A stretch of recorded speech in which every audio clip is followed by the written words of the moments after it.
Hello survivors and welcome back to the Free Fire World Series 2023. It is week 3, day 2 of the competition and our second last day before we crown our grand champion for the year. My name of course is Danalee and of course joining me is the wonderful, the mustachio AJ and Husky. Gentlemen, welcome back to the desk. We've got day 2 of Point Rush before the grand finals kick off tomorrow. I want to hear your thoughts. What do you think is going to happen today? I think the Vietnamese teams are going to rise up and snuff everybody out because I'm high on some Vietnamese coffee. Ooh, spicy. I'm looking at Brazil to repeat the performance yesterday, right? They fell short of the first place finish, but they finished second and third. So decent points for them. I'm looking for them to maintain that consistency. Yeah. Now, as you can see on the screen, ladies and gentlemen, this is the tournament format. We finished the knockout stage last week and we are now currently on day 2 of Point Rush. Tomorrow, however, is going to be the grand final. Now, what are the players playing for? They are playing for a big monetary payout. So the 12 teams that are still in the competition, they will get at least $25,000 US, but our champion will take home $300,000 from that prize pool. Now for Point Rush, this is what the teams are currently playing for today. So how this works is that their overall performance today will calculate how many extra points they get going into the grand finals tomorrow. So the most a team can get from today is just 8 points. So there you go. That's what everyone's playing for today. We've got some tiebreaker rules just in case we are looking at some potential tiebreakers. We'll kick things off with the number of booyahs, then we'll compare the total eliminations, and then finally, if teams tie in both of the first 2 requirements, we will go down to survival ranks in the final round. So your performance in that last game, it could be what actually gets you through and not. Now, for extra points for grand finals, because of yesterday, we've already delivered our first round of points with CGGG taking home 8 points, and we'll be starting the grand finals with these 8 points plus whatever they earn today, and then of course Magic Squad taking home the 6 in second place. Now I do want to remind everyone watching the broadcast, we have some official co-streamers that are also streaming the broadcast. AJ, would you like to introduce some of our co-streamers? Absolutely. I mean, if you're a fan of Weed Zhao, I have checked him out and I would think you would be very, very silly to not hop onto his broadcast today because the guy is super funny. It's great. Yeah. You know what else is great though, Husky? The game schedule. Absolutely. Starting off with Bermuda, then we follow onwards to Purgatory, Alpine for map 3, Kalahari for map 4, Nextera for map 5, and then we spin the wheel for the second last time of this FFWS to determine where we will go for game 6. But of course, we gotta look at CGGG, right? The team that is currently, well, that actually topped the standings yesterday with an average elimination of 8.8, 6,000 damage in total, and almost a round of 8 assists per round. This team, on the back of players like Peter, on the back of supports like Koskyu, has performed phenomenally. Oh yeah, absolutely. And of course, their top player on fire with a 2.5 on the average headshots as well as 2.5 on the average eliminations. Might not look like a lot, but when it's stacked alongside the rest of his team members like Peter, it does of course amount to a lot. Magic Squad on the other hand, representing Brazil, they finished second yesterday, Danny. They finished second and they were just 2 points away from actually being able to keep that top spot. A little bit unfortunate, but of course they can maybe make things up today and take that top spot for themselves. We've got Yago on the screen here, the top player for Magic Squad yesterday, and he has had a pretty outstanding performance for his team. I believe he's actually gotten both of the MVPs for Magic Squad. I believe so. I think yes, both correct. the MVPs went to Yago, and when you look at the head-to-head, you can see that Yago, when it comes to accuracy, is phenomenal, right? Hitting 1 out of every 4 shots. And because he plays in this sniper role, that 25% accuracy makes him so much more deadly. But when you look at elimination averages, On Fire is just on top of the game. Oh yeah, absolutely, right? So 2 players, different roles. Obviously, the accuracy is not going to be matched up, you know, perfectly because one guy uses the Drogon, the shotgun most of the time, and yeah, the shotguns are going to probably have the lowest amount of accuracy in comparison to the M82B or the AWMs out there. PP19 sometimes is the favorite of On Fire, like it is for all of the other players out there. Yeah, speaking of other players though, I mean, like, okay, what is it about Trogon that makes it such a good weapon in the world stage so far? I mean, it is a grenade launcher, it's an auto shotgun, it's got high damage, it's got burst fire straight up in front of your face, headshot means instant knockdown. It says everything. It's like a Swiss Army knife, and it can cut you, it can really damage you, and it just does everything, right? Long range, close range. It's probably one of the best weapons right now. Like at this point, would you say that we could be looking at maybe some nerfs to the Trogon? Because the thing is, like, when you have a jack of all trade weapon that is able to do everything so well compared to some of the specialized weapons, like, doesn't that sort of feel a bit too good to have in a single gun? So once you truly fall in love with Free Fire, this is the first thing you'll notice. They never nerf. They just introduce something more just bring deadly. a new gun. Okay. They never nerf a character. They just bring a crazier character. Just they wait. never nerf a gun. They just bring a crazier gun. Last time it was the Mag 7. Oh and then boy. out of nowhere comes the Drogon Have you because we had the M79 launcher as Have well. you ever seen the Vector Akimbo? That was No. that was a trip, right? Just now we Yeah. also have Cobra stats on the screen. I think the past 3 majors he has finished at what? He was second in season 4, season 5 and 6, topping the chart, right? And attending the World's Play-ins last year because they finished first. I believe at that time AV Radical, or finished second, I believe. AV Radical actually finished first. So our ranking selection, I see some shifts for you guys. Absolutely. Well, I mean, we're allowed to change our predictions, especially with how some of the teams performed yesterday, right? Like, I mean, it's understandable if we wanted to base some stats from the previous weeks, but I kind of think we are seeing teams just really adapt to what their opponents are going to be. We're starting to see new strats, right? Like, we saw some teams start to really step into their own shoes and become much more aggressive compared to their previous weeks. Other teams toning it down a little bit, focusing on placement points. And I mean, we saw some teams that were considered underdogs really perform. And obviously, the predictions will have to change mainly because the combination of teams as they met in the knockout stages is not similar to what we have here in the third week, right? This is a very unique combination of 12 teams, which does affect a lot of other factors such as their drop spots. I mean, I think that contributed to the number of crazy hot drops that we had yesterday, only because the teams just did not know what to expect. And I think that is another element that's just so beautiful about Point Rush. In the history of all of the Free Fire World Series, all the teams had just one day to go out there and figure it out, right? So it was all up to luck. It was all up to unfortunate circumstances that didn't allow certain regions to really take the cake. Because if they were given more time to prep, perhaps the story could have been different. And this is that prep time, right? Because yesterday, you know, chaos. Today, I expect that chaos to die down a little bit more and for us to have a tremendous finals tomorrow. Especially when you look at the hot drops that has been happening throughout the entirety of Yes. yesterday, right? Like some teams were literally out for blood. You look at the Indonesian and the Vietnamese team, these two regions were not resting on their laurels at all. Like Poco Stars, PE Sports, GOW, every single round you see one of these teams go for a hot drop. Hopefully that changes today. I do expect them to be a lot more calculated, more systematic with their approach. I think Poco Stars also need to demonstrate that because yesterday was a horrendous day for them. You know, Danny, speaking about hot drops, yesterday RRQ couldn't catch a break, right? Initially, I thought they were hot dropping people, but then I realized they just kept trying to find their own comfort spot. Every single map, all 5 of their games, they were hot dropped yesterday.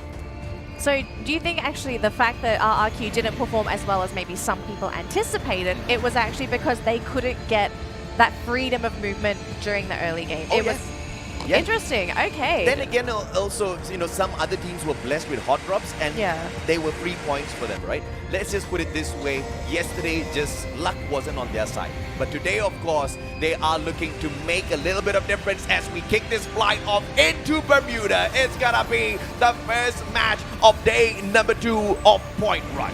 And the craziest thing about RRQ is that they actually have the highest elimination count from yesterday. They had 50 eliminations, right? And then their placement points is only 23. So you can clearly see which part is more focused for RRQ. They were, like AJ mentioned, right? They were constantly getting hunted down. They had a lot of really, really poor starts, but they were able to keep themselves afloat through getting elimination points that kind of compensated for them for their kind of poor finishes in most of these rounds. I think their best finish was like 2nd place, but that was round 1. A great flight path this time around. The blue circle from yesterday in Katulistiwa has moved on over to Cape Town. And Cape Town was where we saw PE Sports and Thorad take the spot earlier yesterday. And PE Sports is going to continue to move towards Cape Town, whereas Thorad sacrifices it. Now, EXPS, they took Sentosa yesterday, and it seems like they'll be joined by a couple of players from Thorad. I'm actually still worried about Thorad, right? I mean, they're spreading out for sure, and Quarter Tour is open, but you have North on the southern end, and this could be just free food. He did find a free vehicle. Hopefully he can get out of this. Already taken down though, so this is not good news. the fact that they are not hot dropping people, but they are spreading Yeah. out like this, you are still encroaching into other teams' territory. I do believe they actually split because they saw PE Esports, right? Yeah. They thought, we don't want to contest with another team. But the fact that they didn't even drop together, like that itself is really bizarre. I mean, AJ, if you're a team, you see another team going into where you would like to drop, and then your team decides to make that split, like why would you make that call? Is it just to be more efficient with your looting? Or is there like another reason to do this? No, sometimes you just go out there and you make a mistake, and clearly this was a huge mistake from Thorat. Once again, I mean, I was able to clearly say where the teams were going to go. Their coach should have been able to tell them that as well, and they should have switched their drop spot. It's either you stick to Cape Town or you switch over to Carrollton or Mill. There's no way in hell you go down to Sentosa, because that's exactly where EXPS raked up all of the points yesterday. So clearly a terrible move from Thorat, and they're getting punished for that. We've seen this also, right? These two teams, PogoStars and GOW, both share almost identical drop spots. And this is why we see the exact reenactment of yesterday. But the result is a bit different though, at least for this opening elimination, going over to PogoStars. So GOW will be set on the run. Tatsuya Dash from 18 Dia, they'll back up a bit late from behind. Raz not able to confirm any trade, but was able to bring the members of GOW down low enough. Dian and Volley both in the red. Decon the only healthy member remaining, so maybe PogoStars can still clean it up. There's 2 extra points for them. Volley the last man left. And this is the difference between a team that's not really thinking out their strats through versus a team that really learned from yesterday's hot drop lessons. Yesterday at Bima Sakti, there were 3 teams. They were joined by RRQ as well. RRQ said, nope, not again. And they were the ones to change their drop spot. GOW doesn't, and they get punished for it early. Great recovery there for Poco. I mean, especially after what happened yesterday, this team is just wanting to really take advantage of that reset, get those points in, and give them their best chance possible going into that grand final. But look at this, though. So, pretty interesting move from RRQ. Now, this is a pretty classic move from this team, right? Yep. Because they love to split up. They love to loot separately. It's not uncommon for them to get picked off and just constantly revive. Although, against Loud, now this is not an ideal situation, and Legolas is in trouble. Legolas definitely, I mean, it's a better start for RRQ rather than taking a hot drop. They take Mill this time round, but both Loud and Buriram were rotating towards the compound of RRQ moments ago. So it's going to be a little troublesome as Legolas gets a beautiful Max 70 lead onto Lost 21, traded out by Mexico. It's a 1-for-1 thus far, and Loud takes over Shipyard. Yeah, not the most ideal situation for Loud. That Lost 21 should not have even been secured by RRQ. There is a revival point at Shipyard, so Loud should be able to bring his teammates back. Don't even need it though. Vending machine from Mexico will do the bidding. We have to look at the rest of their team members though, but of course we'll catch up with them a little bit later on. Graveyard, on the other hand, will have C-Triple-G as they rotate around. Yesterday they took a hot drop against Loud in Katulistiwa. They were going for that blue circle. Today they kind of shoot over that spot a little bit, reaching to Graveyard and playing the parameters of this battlefield. And we know this for a fact. Bermuda, if you take that middle drop, you're probably going to see a little bit more action. C-Triple-G preferring to get their loot first before they hop on in. Hold on a minute, gentlemen. We've actually got 3 teams on the screen here. So we are still following C-Triple-G. We saw a rotation from Loud, and I believe RRQ also sort of poked their head in too. And it is going to be RRQ in Plantation. But is this a single player? Like, that's the question I'm asking. No, he just got brought back. So he just got brought back, but the thing is he alone or did he regroup with the team? Because he's running towards them. Like I said, same for Mexico. Though not sure how much info he will be able to give. He's actually on that launch pad. Can't depart in time, unfortunately.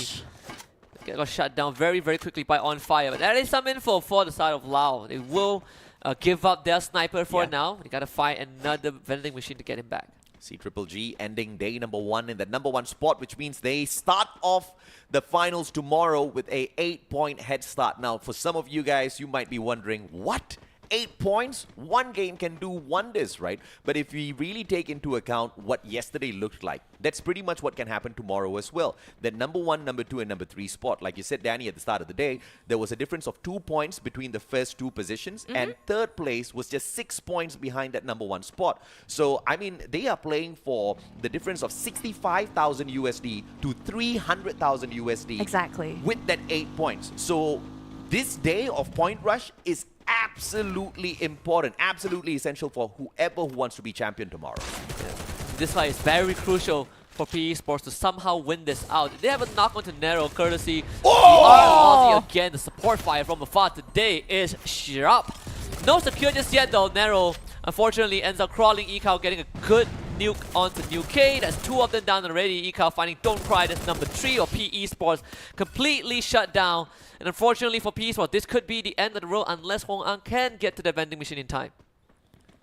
Let's see if PE Esports can get away, but I don't think they have a very clear exit here, unfortunately. Oh, Lozzie actually just missing that shot there, giving another opportunity to PE Esports to get that revive in. I think at this point, if you're PE Esports, you're sort of praying that another team is in the vicinity, and hopefully they'll be able to save you. But I think this might just be it, unfortunately. Oh, yeah, he's getting tagged up already. 3 players circling him. This is going to be the end because there's no way in hell how Ang runs away from this. He buys back his team! He gets knocked out, but the job is complete! What a play by Hao Ang! MVP-worthy moment. That's Job done. That's all he needed to do. He looked at the map and he realized that, wait, there's a vending machine. That's the destination that he needs to head to. And interesting, we actually saw Drax actually going down due to fall damage.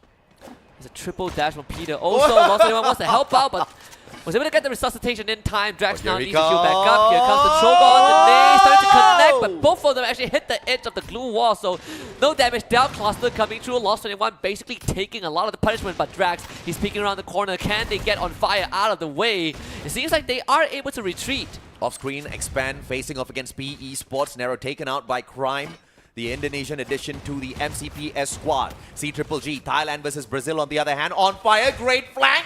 But he puts out a glue wall and everybody knows it's coming from the left-hand side. Kawan backs away with the Woodpecker. Cosq on the right-hand side, trying to flank them in. The pincer maneuver by C-Triple-G, but the connection's just not there. Circle leaving all of them high and dry as Cosq gets taken down by the Orion. Drax, great stuff. He circles around yet again, and C-Triple-G with a very weak execution of this bounce. Yeah, and you have Mexico literally just shooting at C-Triple-G from the high ground, and Peter is caught in this 1v2. You gotta swing at the same time. Lost Anyone to go first. The bait and switch. Peter wins the first one, but Drax was able to get the exchange. So very well done on the end of Loud. I'm not really sure if On Fire wants to be a part of this, with Mexico supporting his teammates from afar. On Fire also dropping low. That blue zone will also help to take him out. C-Triple-G losing 3 members.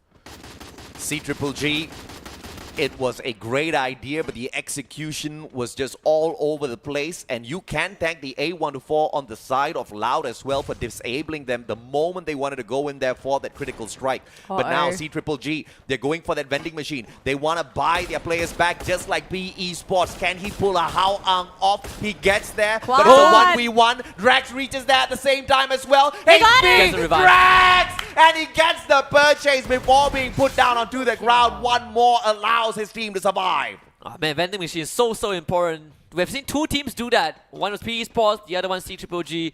But Loud, they have 5 points as a head start.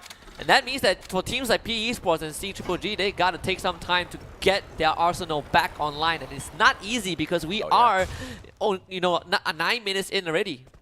All right, we also have the leaderboard on the right side of the screen. We have Loud leading with 5 eliminations, Poco and Thored sitting on 4 eliminations apiece, whereas the rest of the competition sitting on either a single point or none at all.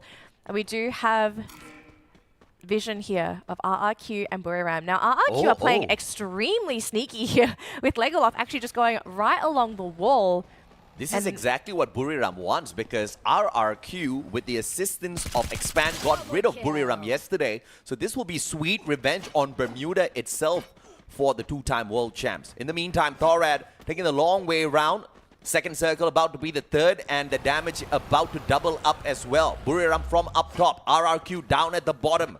Will they sink them out of Bermuda and get that early revenge, or will this standoff take a little bit too long and get Buriram into some hot soup?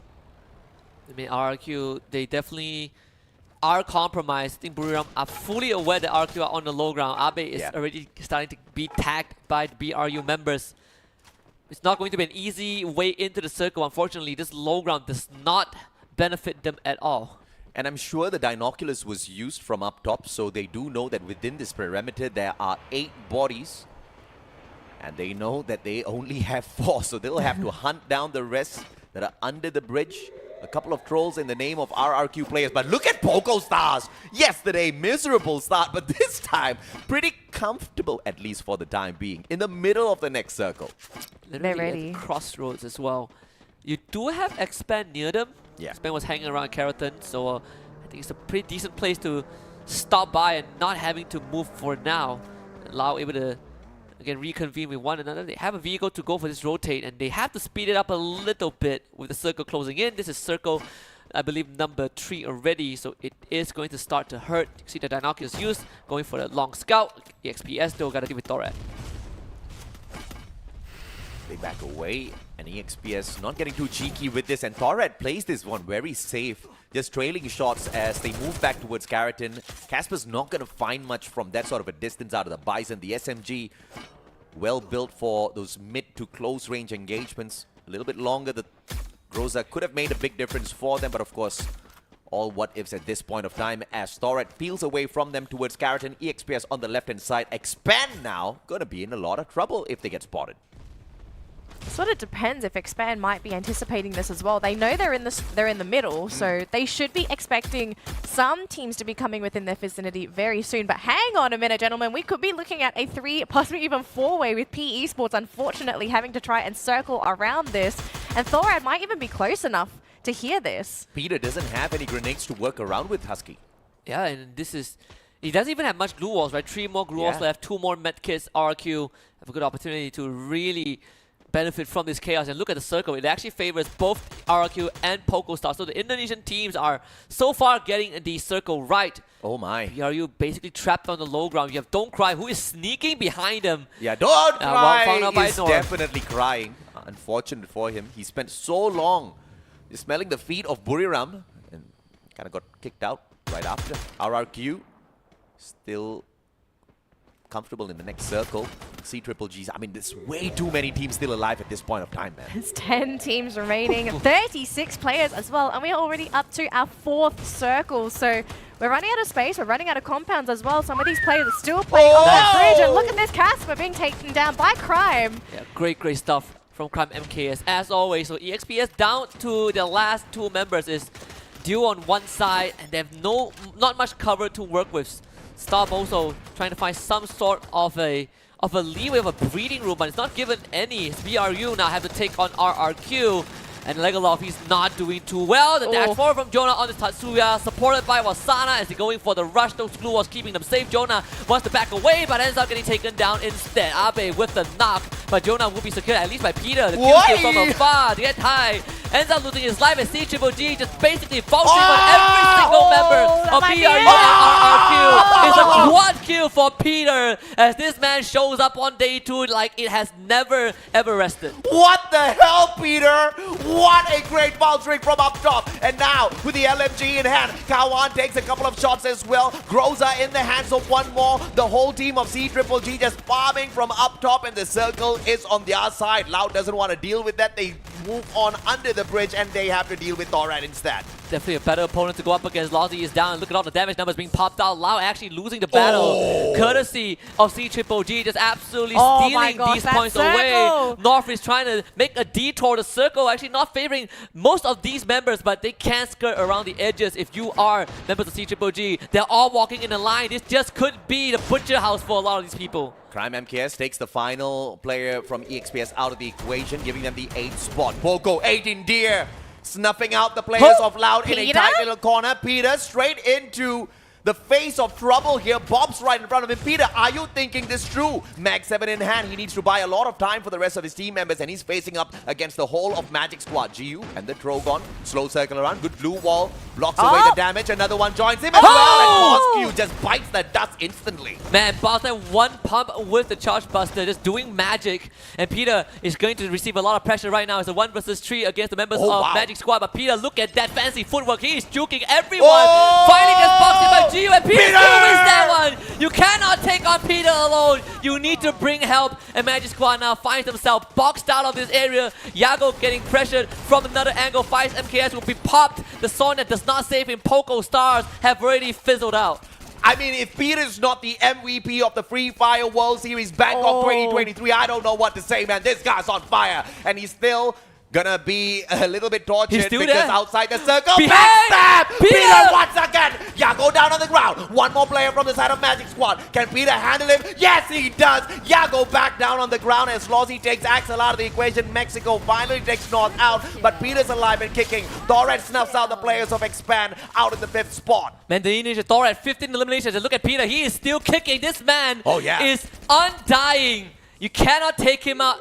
He's going to be able to heal himself back up and all these resources that he picked back up. Peter, but again, Bobs this time being challenged, and Peter puts his name on the kill list. Peter! Welcome to the show of Peter is 8 for this man.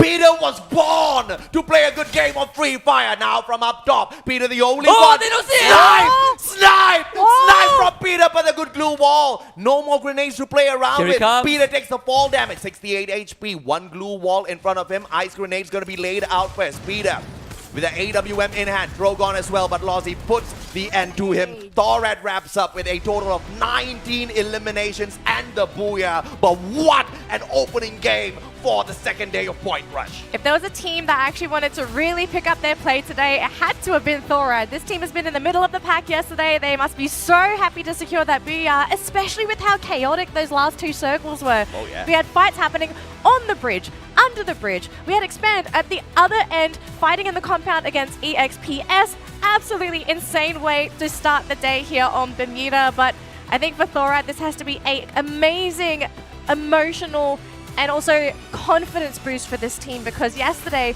they were shaky. You could tell that the team, they hesitated. There were a lot of decisions that they were very indecisive with. Maybe today is Thoret's day. And hopefully it is. We were wondering where was Thor at, right? They had such a good reputation coming into the World Series, right? First Raiders Eclipse, formerly known as First Raiders Eclipse, and here they are as one of the best teams from Indonesia. They were the first seed. Even RQ Kazu finished second. So it's definitely good to see Thoret get to a great start. I mean, they got like more than 30 points from one round. They even bring in Davis. I believe this is his debut on the world stage, right? They didn't play with him in the entire group stage. So maybe that's the dynamic shift you want to see from Thoret. But this is the exact problem that we did discuss about Thoret as well. Like you said, Husky, the old First Raiders Eclipse. And if there's one thing that's weak about them, is the fact that they have some explosive rounds and then many, many somber rounds for us all to cry about, right? But there's one guy who's never having a down day, and that's Peter. Look at that footwork. Look at the crazy use of those glue walls. Nobody could touch him, single-handedly dispatching the whole of Magic Squad up on top of this bridge. And even Bob 7, this was a brilliant play once again. Backs away, waits for the shot out of the Charge Buster, and this was the second engagement with Bobs. Earlier on, he had barricaded himself in with the glue wall. He waited for Bobs to shoot down his glue wall before striking at him with the Drogon. I mean, Peter has just got 100% game sense when it comes to Free Fire. Yeah, I mean, it took 3 members on the side of from Thoret to take him out, right? I mean, if there was like a 1v2, I think Peter had a good chance of winning. If Peter got to heal up at the end and didn't have to throw out the glue wall to block the cluster, there's a chance he could have won it. So that's another day. If you want a solid performing individual who has literally shown up for the entirety of FFWS up to this point, I think Peter is a good candidate. Would not be surprised if teams are starting to come up to him with contracts and be like, hey, do you want to play with us next season? Especially after Worlds. I mean, I love Dew. I love people like Moshi and all. They are great at, certain clutch plays, but nobody has showed up more than Peter in Bangkok this time around. I mean, the guy is just having a great run on the world stage. Well, unfortunately for Peter, I don't think he's going to be able to get the MVP award that we so desperately want to give him. Like, if we could hand him the piece of paper and we could say, Peter, you've earned our admiration, you've worked hard, you've put the effort in. We don't get to make that choice, unfortunately. We will find out who will be getting the MVP later, but I am keen to see what Thoret has to say when we do have our interview session, because we haven't heard from them since yesterday. Yeah, let's see what Thoret have to say, because our interview session is ready. Here we go.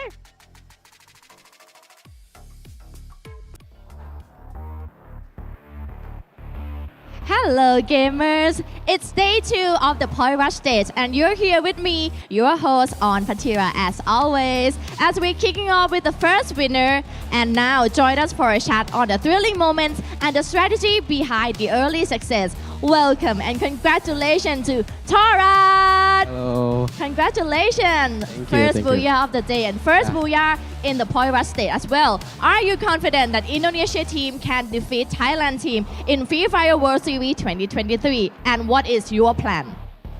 Apakah kamu yakin kalau kalian bisa menjuarai Free Fire World Series tahun ini dan mengalahkan Thailand? Dan kira-kira apa rencananya? Kita pasti pede banget sih, bukan Thailand doang sih, pasti semua region kita bisa babat habis semua, gitu sih. We are very confident that we can win the FFWS 2023, and it's not only Thailand, we will beat all the region. Wow, I like the confidence. That's an attitude for the winner, right? And can you name top 3 most youthful active characters in your opinion and why? Bisa nggak kamu namain 3 karakter yang menurutmu paling berguna skillnya dan kenapa? 1, 2, 4, 1, Tatsuya 1, paling sama satunya Orion. Karena di patch ini skill itu lagi OP banget. So it's A124, Tatsuya, and Orion because all these 3 are very strong in this meta. Right. And how many additional points your team aim to get in the point rush state day 2? Target kalian poin hari ini berapa? Kita target poin tertinggi sih, top 1 intinya. They are aiming to get the highest point today. So best of luck and congratulations. Thank you. Give it up for Tora and Lassie. It's such a round filled with triumph. Stay tuned to find out which team will secure the winner in the next round. But now back to you, Shoutcaster. For Thorad fans, you gotta hope that this is gonna be the start of something new for the team because we've been waiting for them to really blossom, and this is only step 1. They've got to take a couple more steps to prove to us that they have that consistency. 5 more steps. 5 more 5 steps. more steps. 5 more steps to get 8 points for tomorrow. Yeah, 8 points for which tomorrow, is big, yeah. which is huge, which is Well, you sort of want crazy. it to continue to tomorrow as well. You don't want a team to bloom today Yeah. and then just sort of peter out in tomorrow's games because tomorrow's games are where it really matters. But getting that head start, it is going to help you, especially if you're trying to aim for the crown of the tournament. But let's have a quick look here at our Wow. elimination leaders. Peter, wow. you please accept our MVP. You always say we always say that we don't want teams to peter out. You know who doesn't peter out? Peter. Wow. I've been waiting for this the guy I mean, that truly joke petered out. So. Okay, wait. So just to explain to the audience, yes, we shoutcasters on the English broadcast are constantly going against who's been selected as the MVP because we have our own personal selection based on performance out there when it comes to flare points, when it comes to style in terms of engagement and execution. But at the end of the day, how the MVP selection is made is from the team that picks up the Booyah, the best performing player from that team. So from that particular perspective, North is a deserving winner of the MVP title. The whole team of Thorad did phenomenally well here. I mean, double digits on the elimination and not even small double digits. We are looking at the high double digits, close to 20 eliminations. Yes, the fact that Insane. North dealt like almost 4.4k total damage, right? Look Yeah. at that 9 assists. So this guy is on a roll, but this is kind of a once in a blue moon occasion, at least for a team like Thoraz. So Yeah. But game hold on a 1, minute. massive start. We don't know if this is a blue moon yet. This could be a consistent full moon for the rest of today. But again, it's going to come down to Sure. Thorad, right? Can Sure, they Danny. keep this going? It's got to be positive for some of these teams. Sure, No, Danny. Regardless. Statistics don't lie. Yeah, statistics never lie. Thorad never lies. We've seen Thorad play like this so many times in the past, and we wish they could keep it up. Unfortunately, they have never been able to. True, true. Although, interesting round here because as we can see on the screen right now, Vietnam Yeah. didn't do too well here, unfortunately, for game number 1. All 3 teams in 12th, 11th, and 10th place. Yeah. But hopefully we see a recovery for the region because Vietnam, they do have some really strong teams. It's just, unfortunately, they ran into some pretty unlucky teams. They even have some good strong coffee, which they should try drinking. The coffee is definitely kicking in. It's definitely kicking in for AJ, I can say that for sure. on point. On point. But what a great game. I mean, I think today's first game really showed the determination of all of these teams, the sheer number of teams alive, close to the 5th circle, 10 teams still up and running. I think that shows that nobody wants to go down easy. No. But at the same time, when you look at the very end of things, with Thorad picking away 18 eliminations towards the end, that's the potential of what can happen if you have too many teams in such a tight circle. Yeah. We've seen teams that didn't make it from the group stage, right? We've seen like Osaka, Hotshot, MIBR. Yeah. All of these teams, whether they're positioning on the ranking, have pulled off big plays like this before. So it's fair to say that it comes down to the fundamentals more than getting just eliminations. But it also shows that the knockout, well, the point rush stage so far has been really testing these teams. What can you do when you're put in a situation where there's very little time to think?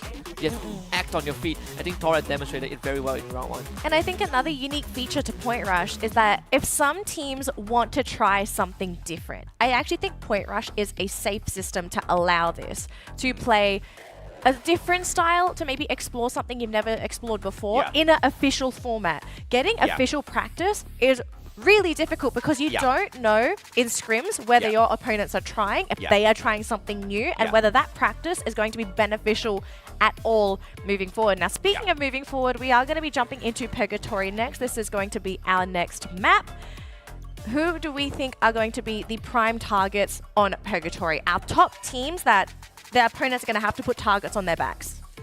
Quite honestly, everybody's got a target on their back, right? And I do resonate with your thoughts, Danny. Wait, hold on. Look at Moshi. Look at the chain. Oh, damn, we missed it. I mean, he's a millionaire, man. Your Holy two-time cow. world champs, Moshi, and MVP last year. Yeah, he's gonna have that bling bling around his lucky neck for chain. sure. Holy cow.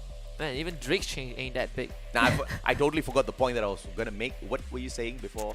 Well, I'm going to say the coffee's kicked in. No, seriously. I was going to say something, but I totally forgot what you're talking about. Therefore, I forgot my point. It's okay. No, so I think the gist You of my forgot point. too, didn't you? No, I'm about to tell you. You're not giving me the chance. Okay. All right, so very quickly, I was talking about the quality of practice. Teams being able to try something new in this format because it's an official competitive format. I resonate with your thoughts, and that's exactly why we had so many hot drops yesterday, right? Because the teams are still trying to figure things out, and they have never been in this particular unique grouping before. We have teams from Group A, we have teams from Group B and Group C. Yes, they've kind of met each other, mixed and mingled around, but these specific 12 teams haven't dropped in here before. And based on their experience yesterday, I think it's already showing. Yesterday, Bermuda was disastrous. Yes. Today, Bermuda was so beautiful for game number 1. I And would they're say- already making good use of that. Would you say it's like the teams really respected each other on Bermuda? Because if you have a lot of bloodbath early on, you can tell things are getting very rushed. Correct. Teams are thinking very quickly. They're not taking the time to consider what is happening. So respect is being built. We'll see if that respect continues on Purgatory or if we might see a bit of a scrap fest in that early section. I do believe you have your stats here open. Yes, ma'am. Now, do we have a couple teams that have conflicting drop points on Purgatory that we need to look out for? Yes, we have many teams. Only 3 teams did not take a hot drop yesterday, and that was MGS, Torred, as well as Buriram. Everybody else, unfortunately, got stuck in a place where even CGGG didn't have a hot drop, but everybody else did have a hot drop, right? So if you're talking about mainly GOW as well as PokerStars and Mode House, that one went disastrously. And at the end of the day, if you look at who it affected worse, obviously it was PokerStars who didn't really take away a lot from that game, right? So let's see if or not that happens again today. And look at this flight path. It is leaning my. a little to the left side of the map here. And teams are starting to go for their drop zones. Hopefully. EXPS as well as RRQ. Yesterday they met at Ski Lodge, and now the Ski Lodge is your high tier loot zone. So there's a high potential it drags them there again.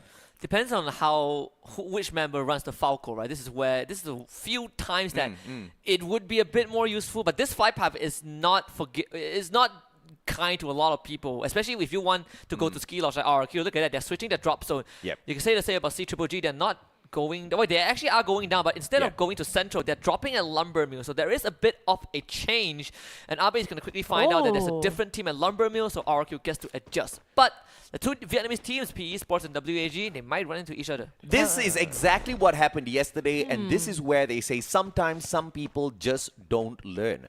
These exact 3 teams took a hot drop into Brasilia, and it's happening again. The last time we checked, it did not go the way of Expand. Man, Wasana is actually on the chase. It could cause him to overextend him. I have no idea that someone is behind him. Yeah, Wasana, you're not supposed to do the chasing. You're supposed to be doing the running. It is Wasana, he's fine. He probably can get like 1 point out of this. We'll find out. Cosmic did draw first blood onto Abe though. Oh, that glue wall is the only thing Wasana has. The jiggle in and out. Glue wall goes down. Wasana now basically back's exposed to 4 gun barrels from PE. Yeah.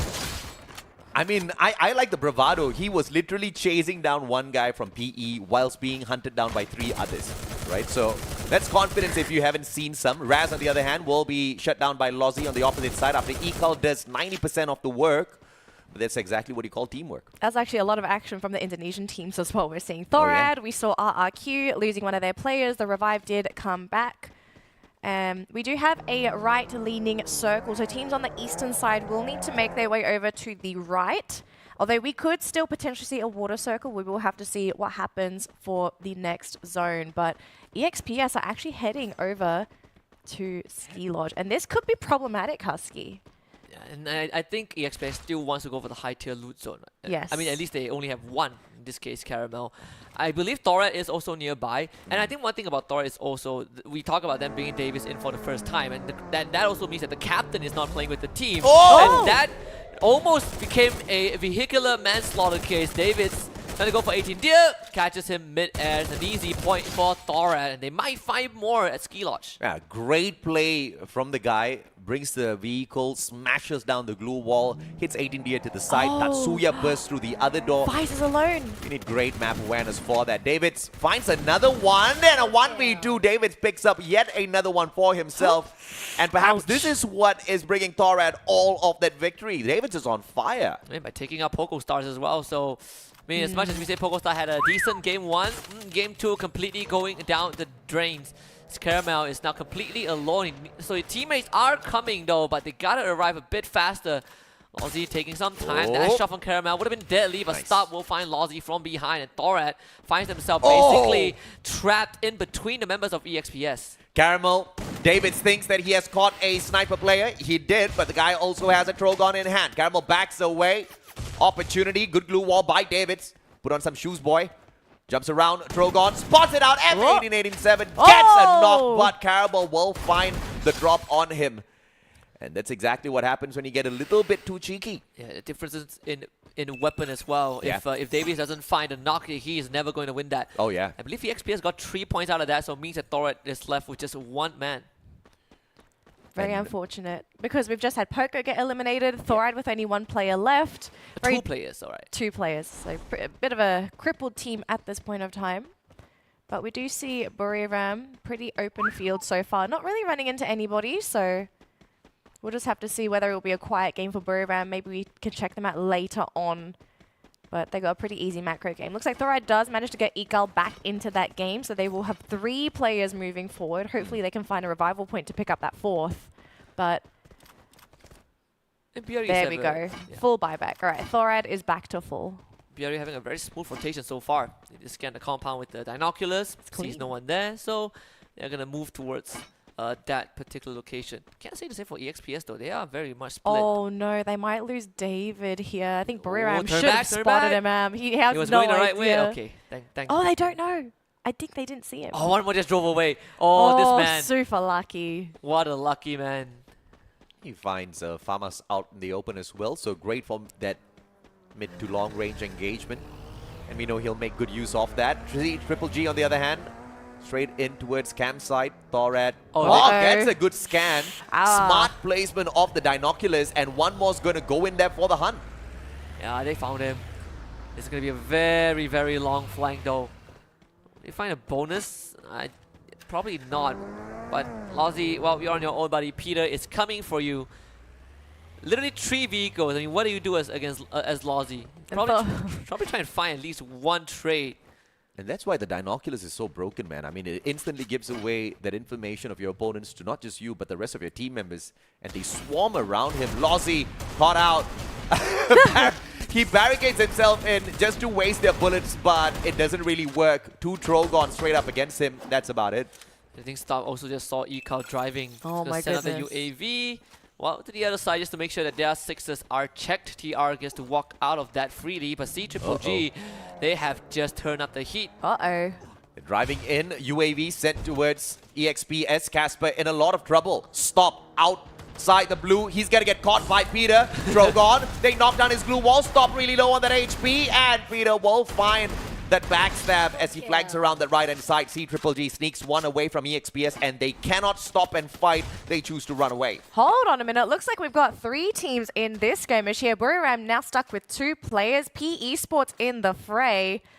Oh boy, I think things are going to get very messy very quickly unless some of these teams disengage. It's very impressive that both WAG and PE Sports took the hot drop against Expand in Brasilia, and neither one was pretty much scathed, right? They all walked away from this battle, and now Buriram walks into their defensive compound with just 2 people, but they're still making good work of them. Krillin goes down. There's going to be Jonah looking for yet another. Cyrus sprays him down from the bottom, but just can't find it, and Cyrus finally, with a headshot, puts him down onto the ground. Moshi's still alive and kicking though.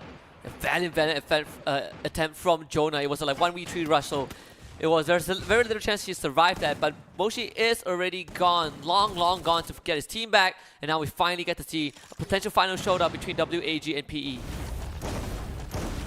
Can PE find that opening, doing a good damage there onto Krillin? Krillin trying to get back behind his team. He needs to heal up. He really does not want to be within 1 bullet of just being eliminated from his team.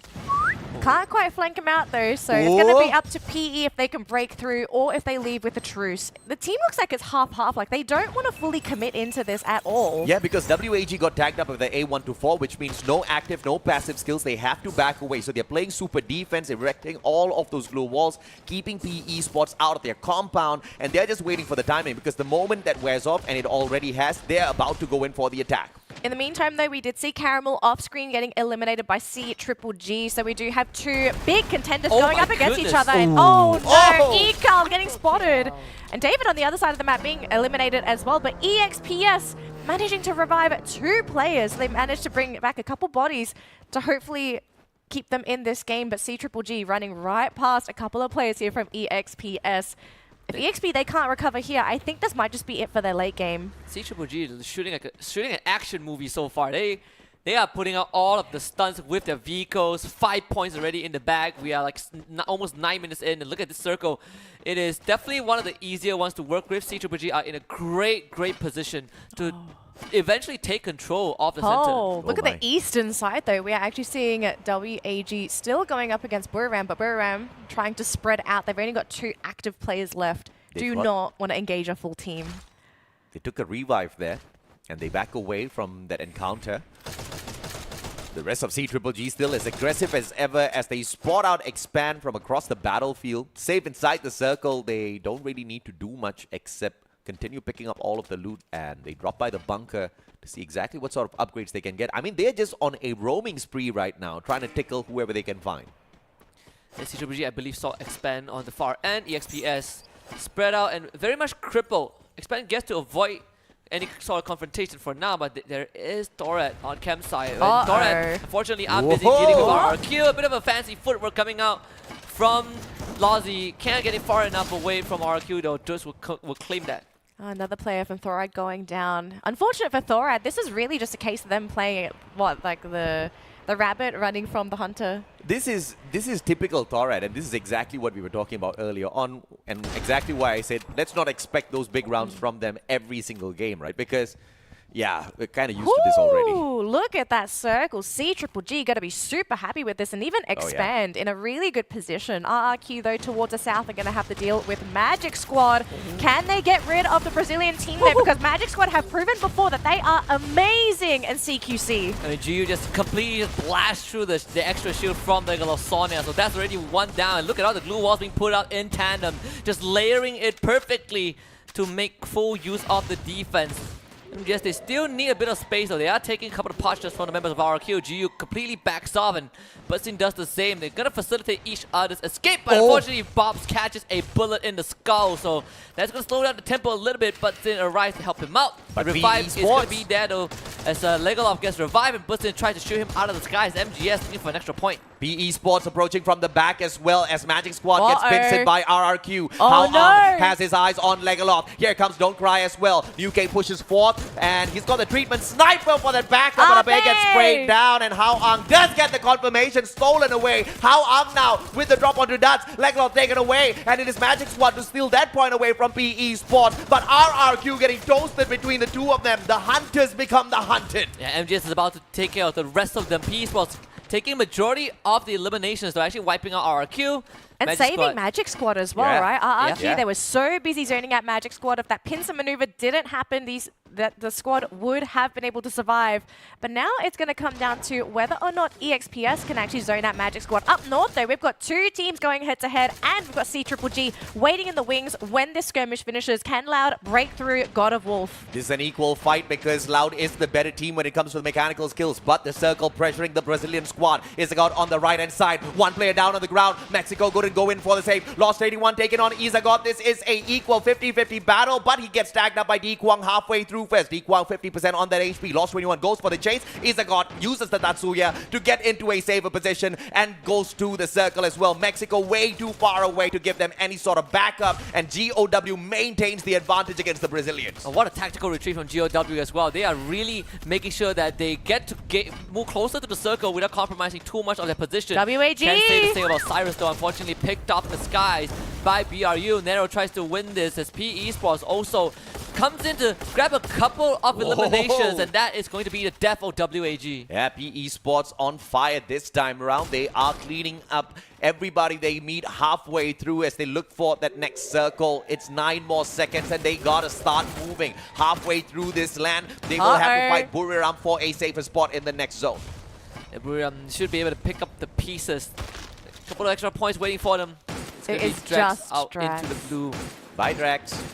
It was good knowing you, sir. Nothing much can be done. I mean, they were caught in this fight with GOW for the longest of times. And look at that circle again. CGGG having a lot of control over that. Oh, we've got two Titans now going up against each other. Buriram Here and they come. CGGG. Now, Buriram, they do want to get some points on that board. If they can get anything to go into that grand final, that's going to set everybody back on fire, though. Doing a little bit of work for the team. Wasana going down, though. Stop They're losing this. being eliminated. This might be terrible, unfortunately, for Buriram. I mean, BRU going for all these 1v1s, and guess what? They picked 4 1v1s and CGGG won all of them. CGGG are literally on fire this game. Peter is still on fire. Crime MKS, he will secure the elimination onto Don't Cry. PE Sports gonna feel a little bit troubled as they don't have one of their backup players. Narrow, Ice Grenade, and Magic Squad goes in to take advantage of that, and it looks like the Cobra Cobra Melters are doing a number on them. Butson has to back away. The smoke just a little bit too troubling for him. Too fast spots one on the right hand side. Has got the Mag 10 in hand as well. M10-14, and the Brazilians have to run away now as Expand takes over this bunker. I'm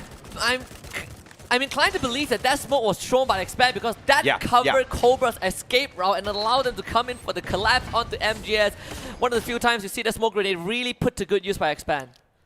Very, very rare out here in the game of Free Fire. Now PE Sports outside too fast. M10-14. The first 2 pumps do not find great connection. Hao Ang with the throw gun.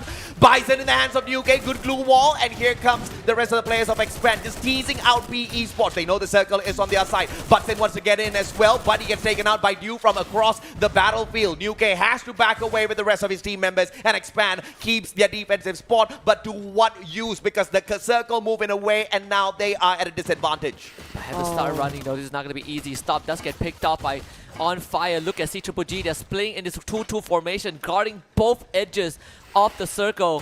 As Peter, he's going to confirm this elimination slowly just so he has more space to work with. Look at this position. So challenging for either PE or Expand to take control. But PE, they are down in the weeds with only 2 members left, and the glue wall is not helping them, especially when this blue zone is taking their health bars away too fast. Is on the ground. EXO is already out. Expand doesn't have any time left. They have to move CGGG. It will be their next contender right outside of their defensive compound. Cobra! And Cobra takes the backstab only for 1 more to 180 him out of the lobby. PE Sports, they are not going to stand this any longer, and Expand will follow suit as CGGG makes it into the next circle. PE loses the final survivor, and Expand takes the 2nd spot. There's no way in hell he takes that 1v4 against CGGG.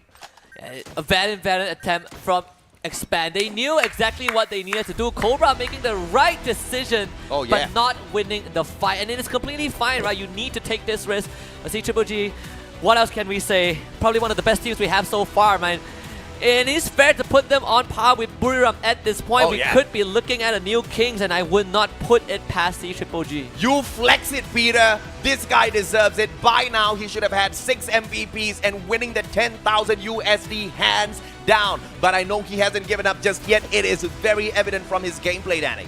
It is really evident. I want to bring something up here because I think teams are now going to have to start to realize C Triple G are in a very good spot to potentially take home the 8 points today, which means they will get that 16-point advantage going into tomorrow. Now, considering how strong we know C Triple G are, if you are holding back, you need to step in now and take those points away from C Triple G. Because if C Triple G are going to continue to play like this tomorrow, there's a good chance they're going to finish on top of the leaderboard. And with a 16-point advantage, let's talk about Buriram. You cannot afford to give this kind of advantage to someone that is going to be so close in skill to you. Unfortunately, I disagree, especially because you brought up the example of Buriram. If you're Buriram, you can give them that and you can give them even more. I don't That's know. the thing. I actually think Buriram are...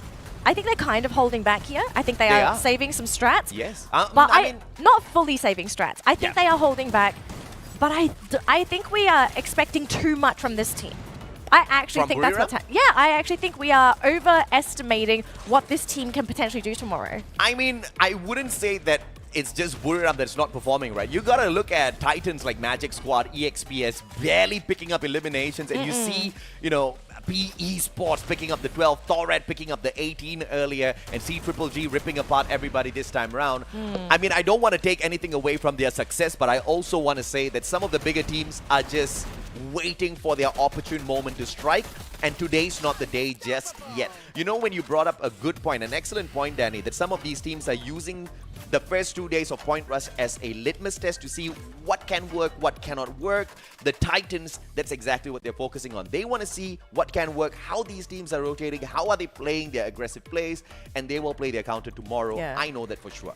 So what do you think the teams are actually doing for the first 2 days here, Husky? Like, do you also think the teams are experimenting, or is there something that you're sort of seeing that we haven't brought up? I mean, there is room to experiment on day 1, but I think day 2, this is probably one of the few rare times I disagree with AJ's stance. I think there's room for experimentation, but I also feel like you have to start stepping up a little bit, right? Putting expectation in a team to just win it all in 1 day is how Free Fire World Series has always been, but I feel like there might be a bit too much to expect, right? I want to listen to what C Triple G have to say in this interview. Absolutely domination in the second round. And now it's time that we welcome and chat with the true star in the earlier match. Welcome CGGG Peter! Congratulations for another booyah in the Point Rush Stage Day 2. Yesterday, CGGG was the one who had the highest additional points. Will your team do that again today? เมื่อวาน CGG ได้คะแนนมาเป็นอันดับ 1 วันนี้คิดว่าจะทำได้ไหมคะ ก็คิดว่าทำได้นะครับตามฟอร์มที่เล่นอยู่ตอนนี้ก็ชิลครับ He think he can do it if we keep playing on track like yesterday. Right. And what is your best character combo to mix with Tatsuya and why? คาแรคเตอร์ตัวไหนที่เอามาคอมโบกับทัศยาแล้วโหดที่สุดคะเพราะอะไร ซานี้ครับเพราะว่าเวลากดสกิลแล้วมันได้เกาะเพิ่มอีก50ครับ combo with Sani because when you activate the skill you grant additional 50% shield. Right, so that's a trick, guys. You can use that trick. And who is the weakest team in your opinion right now and why? คิดว่าทีมไหนน่ากลัวน้อยที่สุดใน Free Fire World Series ครั้งนี้คะ ก็ตอนนี้ถ้าพูดตามฟอร์มก็11ทีมก็น่ากลัวน้อยหมดเลยครับ All 11 team are weakest in his eyes. Wow, I like that. So powerful, so intimidating. And lastly, any lucky charm you're carrying with you right now? มีของนำโชคอะไรที่พกติดตัวมาไว้บ้างไหมคะ ก็เป็นกิฟต์2อันนี้ครับที่อยู่กับผมตั้งแต่โปรลีกเกมแรกจนทำให้ผมมาอยู่ถึงทุกวันนี้ครับ Okay, these two clips that he kept since the Thailand Pro League Season 1 and he believed that it make him come here. So it's something that carry with you and you trust that it will help you in the tournament, right? So congratulations and best of luck in the next round. Anything you'd like to say to your fans? มีอะไรอยากฝากถึงแฟนๆไหมคะ ก็ฝากเชียร์ CG ด้วยนะครับเดี๋ยวทัวร์นาเมนต์นี้จะทำให้เต็มที่ครับเดี๋ยวจะเอาแชมป์ไปฝากครับ Please support us CGG. We will bring the glory to Thai team. Thank you to CGG Peter. Give it up. And I guess you guys wondering who will secure the winner in the next round, right? So stay tuned. Be right back. But right now, back to you, Shoutcaster. Well, at this point, C-Triple-G is keeping the Thai dream alive. Maybe Buriram might be the next champion, but the next champion would still be from Thailand, although we At least do that's know... what they think. That's what they think. Yes, Yes. I do agree, because Indonesia as well as Brazil, these two regions, extremely hungry to take this crown back to their home countries as well. And I think they actually have a good opportunity to do it. But the question is, can these teams actually play stable enough to be able to outplay Thai teams? Because we've seen before, right? The Thai teams, Peter, again! it's Peter. This guy is like literally the king of consistency, right? The Yeah. Thai teams are extremely consistent, whereas Brazil and Indonesia, they flash hot and cold. And this is something that you have to worry about going into the grand final. But in the meantime, let's take a look at our MVP for the round. It is Peter. So he finally gets the MVP award. I know AJ is a little bit shocked there. No, I'm not shocked. You know what I want to say? Yeah. I feel like if they keep up this performance, Yeah. there's a chance, there's a very, very minor chance Yeah. that Peter might get enough MVP titles to surpass you, and then I would not be surprised. That would have already happened if we were given the opportunity to pick the MVP. Sure. But unfortunately, No, I mean, that didn't you happen. see, here's the thing. There might be a chance, but unfortunately, it is not the case right now because I think this is what his third MVP title, and Dew's already on 6, right? 6, So it's going to yes. take a little bit more effort, and it's just a matter of time before EXPS starts waking up in the competition again, man. And I'm not too fussed about this at all because I know Garina's listening. Probably next year, Free Fire World Series, we're going to have two 10,000 USD prize pools, right? Like one's the best player from, the Booyah team, and another one is like outstanding player of the year or It something. should be caster selection. Yeah, caster. Yeah, Caster yeah. selection. English Alright. broadcast caster selection. Guys, Thank you you're very much. giving us too You're much welcome. power. Let's not. You're welcome, Garina. It's too much power. I was We- looking through the data of C At no extra charge. I know. At no extra At no charge. extra charge. Jeez. All right, so let's have a look at the overall standings to see where our teams currently stand to gain these points Oh, yeah. for tomorrow. Because I think at this point, the team everyone's thinking about, C-Triple-G, very likely to be sitting at the top of the leaderboard. But we do need the confirmation. They are look at now that. on top with 46 points. The next best team is Thorad with 37. This is a huge start for this Yeah. team, considering we've just played 2 games. I want to quickly bring out the fact that this is C-Triple-G's second Tier 1 event Yep. in like 4 years of the organization being Yep. formed, right? And the first Tier 1 event they participated was like Asia Championship. Yep. 2 years ago, they finished second. So as an organization, this is probably one of the most improved organizational performance on in a Tier 1 event, in a competitive scene of Free Fire. So I Yeah. think C-Triple-G has to be very, very proud of what the place has achieved so far. Yep. And judging by how consistent they are, I think they still have a lot more to give. Yeah, second Tier 1 event, first world stage appearance, and to perform like this on their very first world stage appearance is insane. But we're going to take a quick short break. When we come back, more Free Fire World Series action.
Hello survivors and welcome back to the Free Fire World Series 2023. We've just wrapped up our first 2 games of the day, meaning we've got 4 more to go. My name is Danalee and of course joining me is the wonderful, the mustachio AJ and Husky.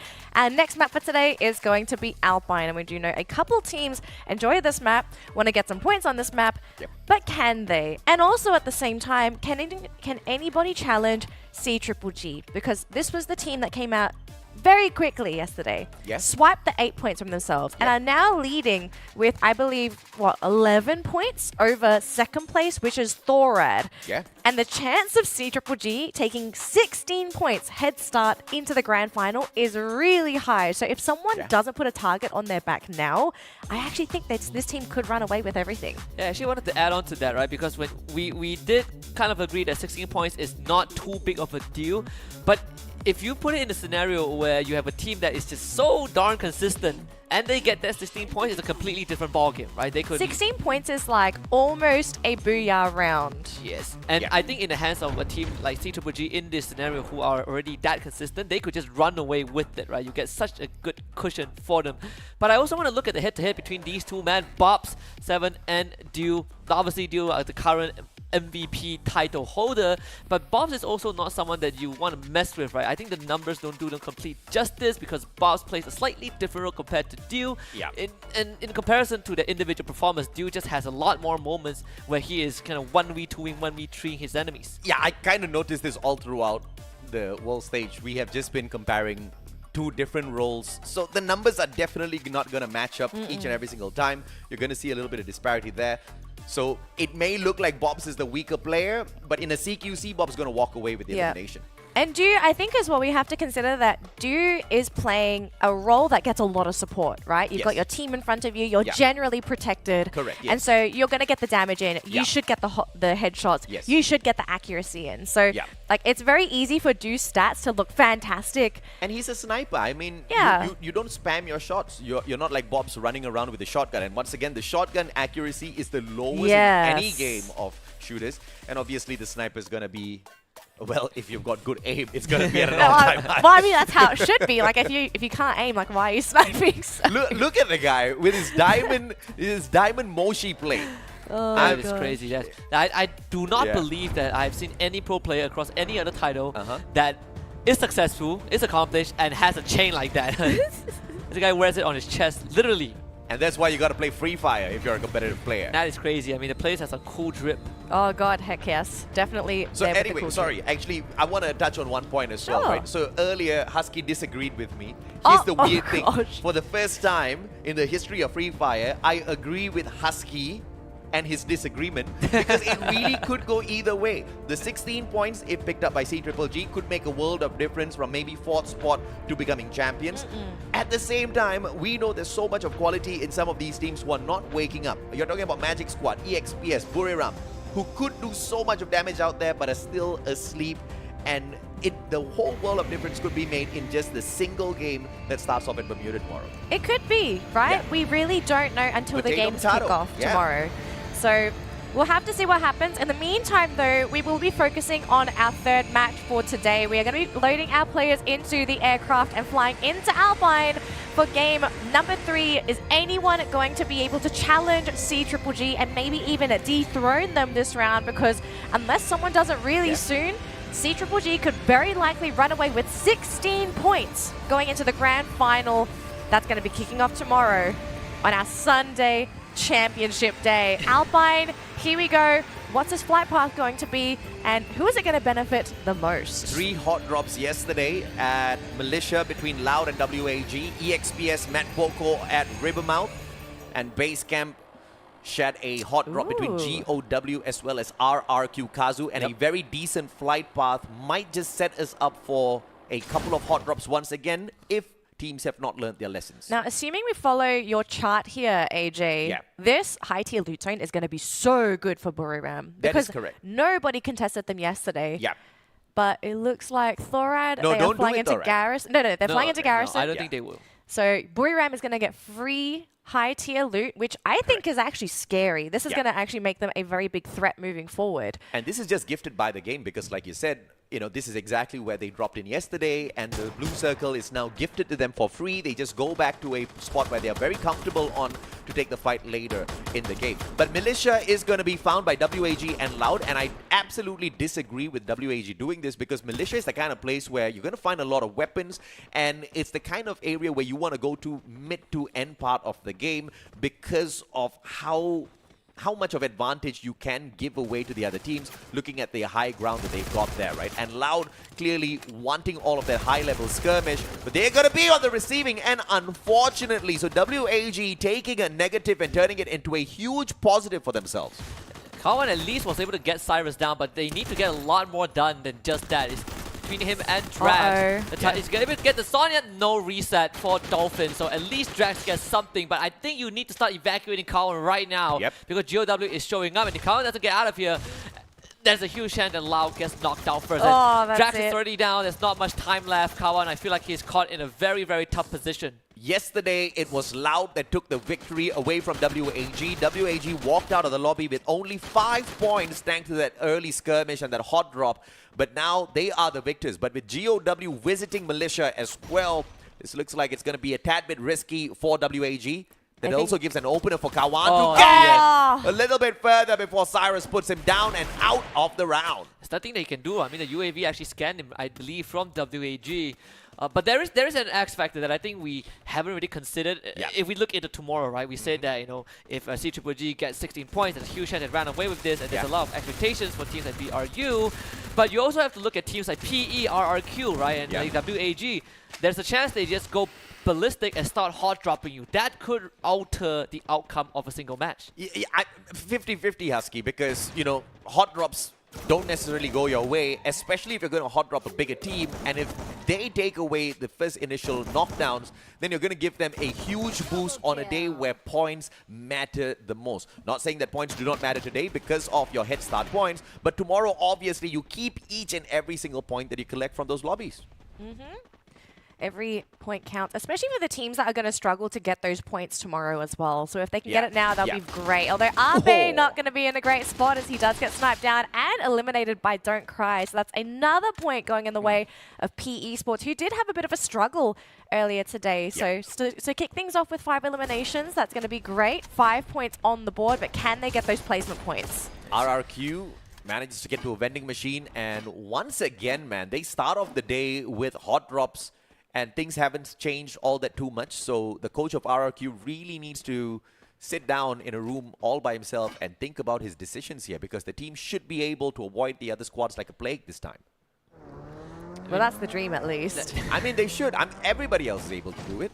Well, apparently for RRQ it's not. And I'm wondering, what's the methodology that they're following right now that is not working, right? Because clearly something isn't working for RRQ. But at the same time, we're not really seeing much change from the team to fix this problem. No, I think they are, when you ask for God, when you ask for something from God, God usually gives it to you. It's just that you don't realize it, right? Sometimes we have wondered, what if one team hot drops everybody else? Yeah, that's RRQ. They're constantly hot dropping everybody else, and they're showing us that, you could walk away with some eliminations, but it's not going to get you to the top of the leaderboard. So if you're talking about, using the point rush as an experimental phase before your grand finals day, RRQ is actually making great work of that. Hopefully they do learn from this experience, though.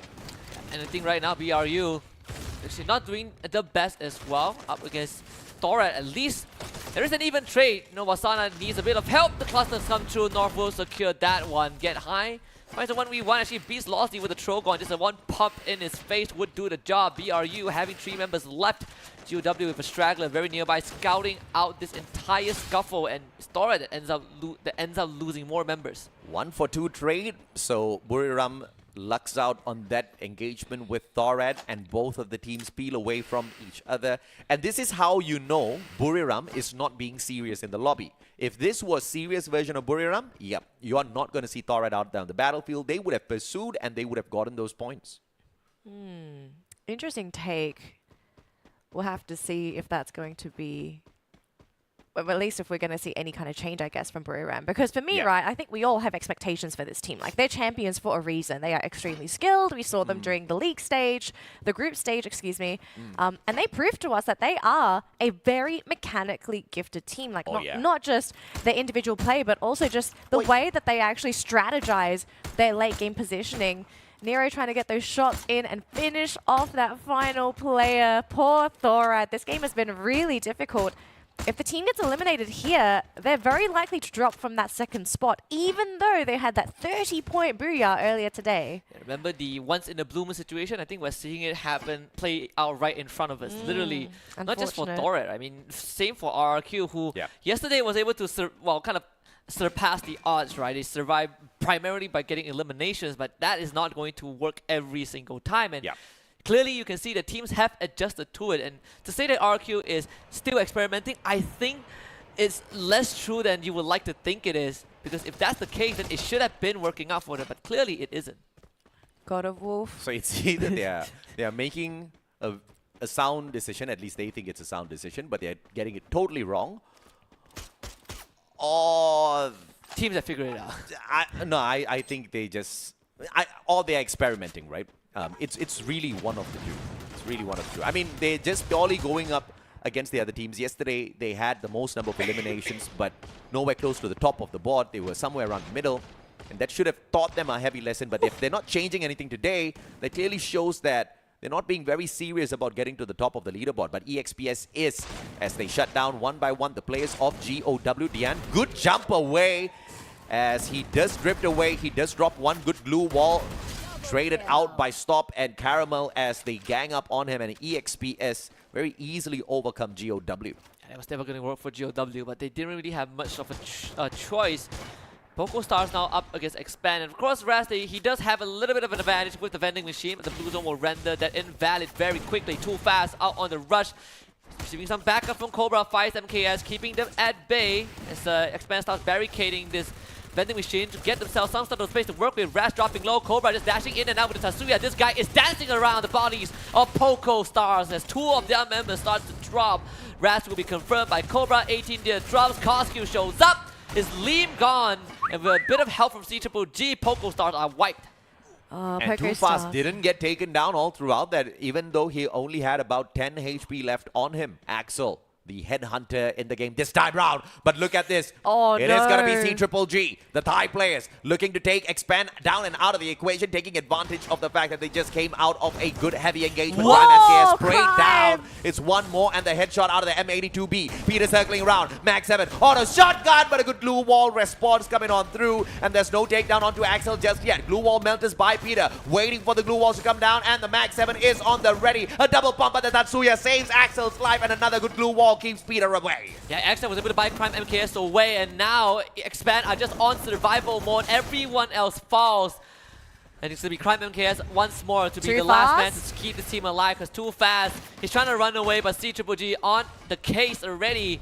That truck is already burning. Too Fast only has his feet to rely on. Peter goes in for the rush. His team against Too Fast, and of course Peter wins that one. I'm in total disagreement with Too Fast continuously picking up the M1014. A Trogon, or I mean, I wouldn't go for the Mag 7, but against the M1014, pick up the Mag 7, sir. But a Crime MKS, the Indonesian once again keeping the Malaysian squad alive. One of the best imports if we have ever seen one on the world stage.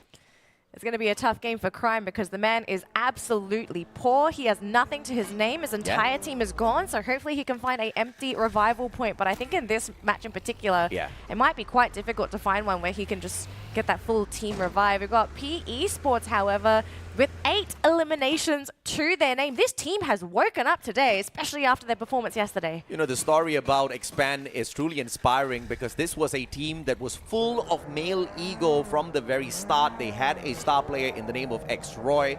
They just could not see eye to eye. The players just didn't want to work with each other, wouldn't even listen to their captain at times.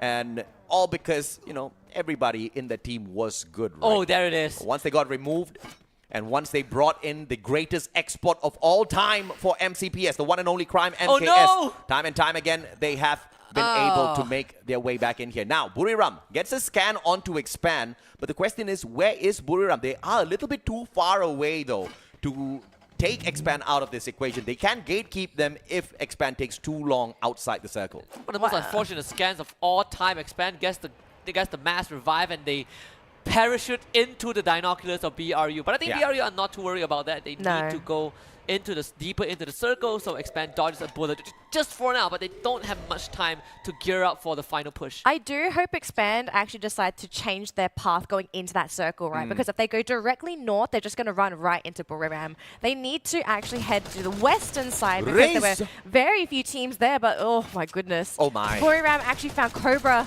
Oh no, and Casper's gone down as well. From EXPS, we're seeing multiple teams and multiple players being eliminated on the other side of the map here. PE Esports actually going to stick their nose into this fight as well. EXPS sneaking away, they're knocked down by Nero, and Nero wants that revenge, but Hao Ang is going to be teased out in the open, and he bursts away with the Tatsuya into a safer spot. Great play with his active skills. Caramel as well as stop circling on in. Abe can gatekeep view as PE Esports gets away, but it doesn't seem like RRQ wants to make a lot of noise since that is the only player from the squad in front of them. Yeah, EXPS really starting to pump in some chip damage onto PE Sport. That is going to start forcing out a couple of medkits and glue wall from them as well. Abe just staying still. It's not even breathing much.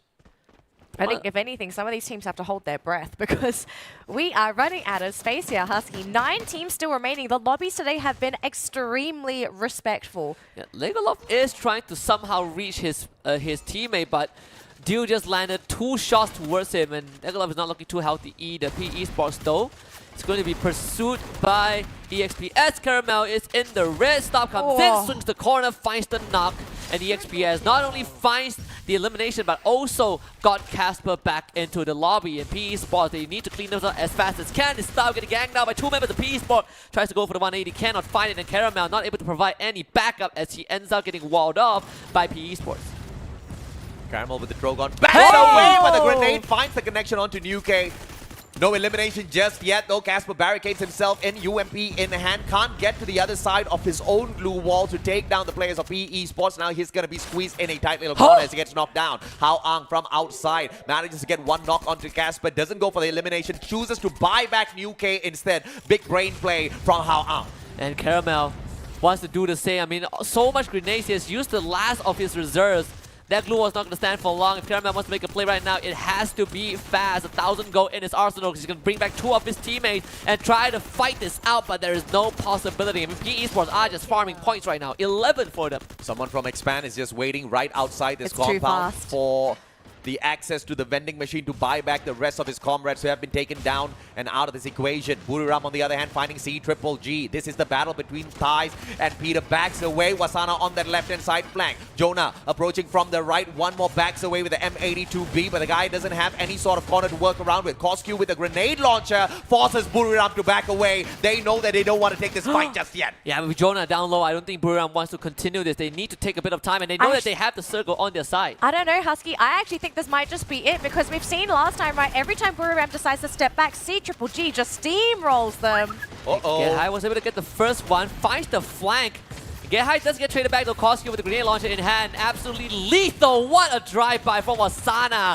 But On Fire will also get the exchange. C-Triple-G and Buriram trading bodies. Yeah, they are keeping a good play against each other. The players on the side of Magic Squad have been scanned out potentially by the players on the side of PE Sports. Buriram survives to make it into this next circle. On Fire still checking them out from the back, but 1 more gets confirmed. And On Fire finally taken out of the equation, all thanks to WAG, which means Buriram gets a breather, but they can't wait around on ceremony. 12 more seconds, the circle starts to move, and they don't have a safe spot just yet.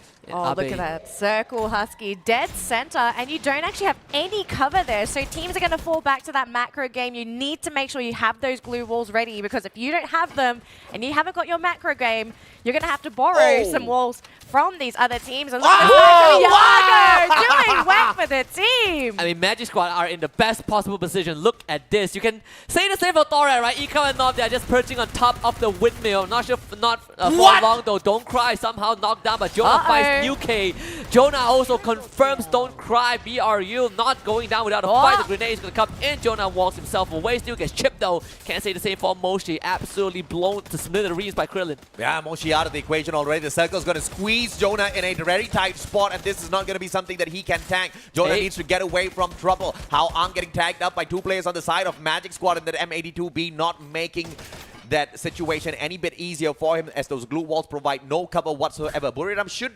expire to the circle here as How Ang bleeds out. Jonah low on that HP. Ice Grenade takes him down a tad bit as Jonah gets knocked down. Yago confirms it. Magic Squad stealing that away. Magic Squad against WAG. This is a very good chance for them to really get some point injections in for Brazil as well. Not just that though, Husky. Remember, we've actually got 2 players of Thorad on top of the windmill, so they actually could be the X factors to actually disturb this next team fight. I mean, I'm not sure how much it will matter because they had the sidearm and Nor has 5 HP, but you are right, maybe they could do something. But Magic Squad are already engaging with WAG. Bob's very far in the front line. Yago trying to find an angle to support this man as the glue walls are getting dropped down. Butsin down to his last 2 glue walls. Trying to go for a flank on the Ghost. Will find the shots, but not enough to bring the Ghost down as the Ghost was able to retreat. And now they will have a frontal confrontation. Sonya gets Pop GU the first to go, but Butsin comes, swings around the corner and finds 2 for his own. Dolphin also gets knocked down as Butsin is dragging MGS across the finishing line. WAG did not stand a chance.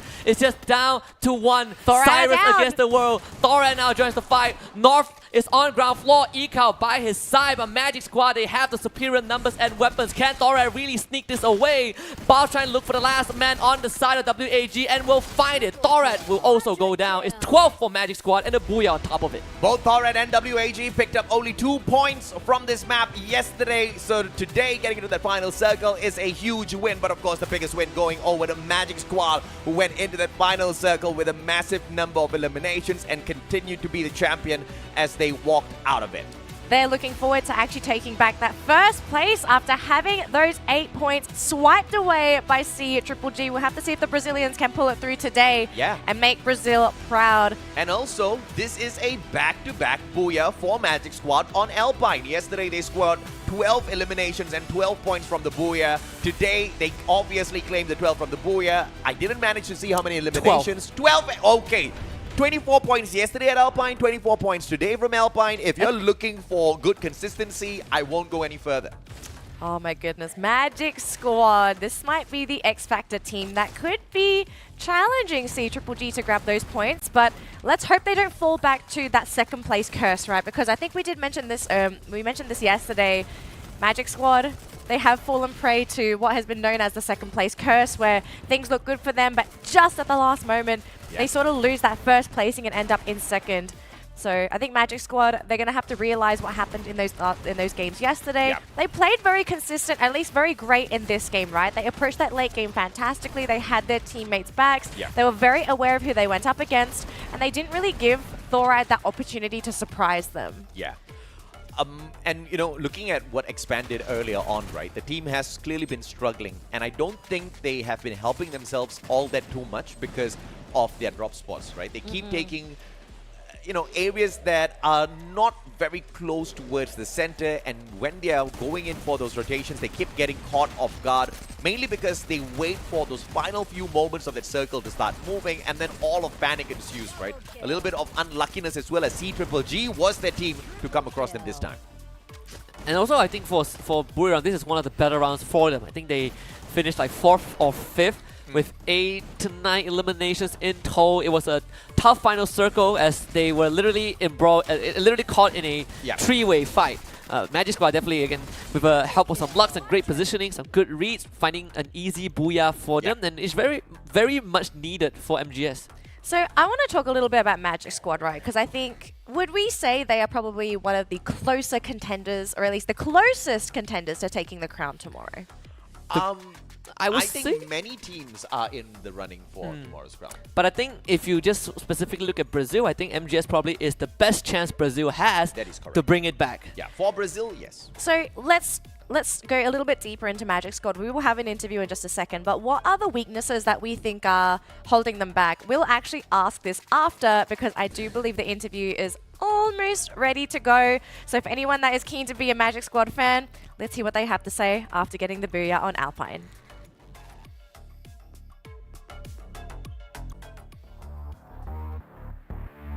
We are now halfway through the Point Rush Stage Day 2 and we have witnessed sheer excellence. And now the winner is ready to talk to us. A dazzle players who wins all the players in the last round. Welcome and give it up for Bob's Magic Squad. Congratulations. Thank you. Can you explain why your team still use the Skylar character? Is it useful in combat? Parabéns pelo Buia. Você pode explicar por que seu time usa a Skylar? É muito útil para vocês no combate? Eu acho que Skylar é o personagem principal do Iago, né? Tipo, o personagem que ele mais gosta de jogar. Então, se ele sente a vontade jogando com esse personagem, ele usa. Skylar is the main character that Iago, our support, likes to use. So if this makes him comfortable, we use it. Right, and seem like your team strategy is only having combat at late games. Is that the case? Is it true? Parece que vocês preferem as trocações no final do game, no endgame. Essa é uma estratégia de vocês? Sim, porque chegando no endgame é onde pode dar o Buia, né? O Buia é o que tem mais pontos. 12 pontos é o Buia, então nossa estratégia é sempre chegar no endgame e dar o Buia. Yes, this is our strategy. Getting in the end game, you get closer to the Booyah, and getting the Booyah, you get the 12 points. So Right. this is the strategy we use. So you're aiming to get all the points in the Point Rush Stage Day 2, right? O objetivo de vocês é pegar quantos pontos no Point Rush? O máximo que conseguir. Por nós pegaremos todos, né? Mas não pode, então terminar top 1 hoje, top 2 ontem e com o máximo de pontos possível para essa final. The maximum we could get. For us, we would get all the points, but since last day we got top 2, Right. now our main focus is to stay at top 1 and get more points. Right. And lastly, anything you'd like to say to your fans? Uma mensagem para os seus fãs. Rapaziada, valeu todo mundo que tá torcendo aí, continua torcendo que amanhã é dia de ser campeão, então vamos pra cima, é nóis. Thank you, everyone.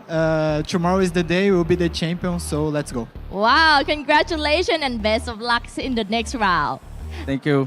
A dazzling display of skill in this round. Curious about who will be the next winner, right? So now, back to you, Shoutcaster.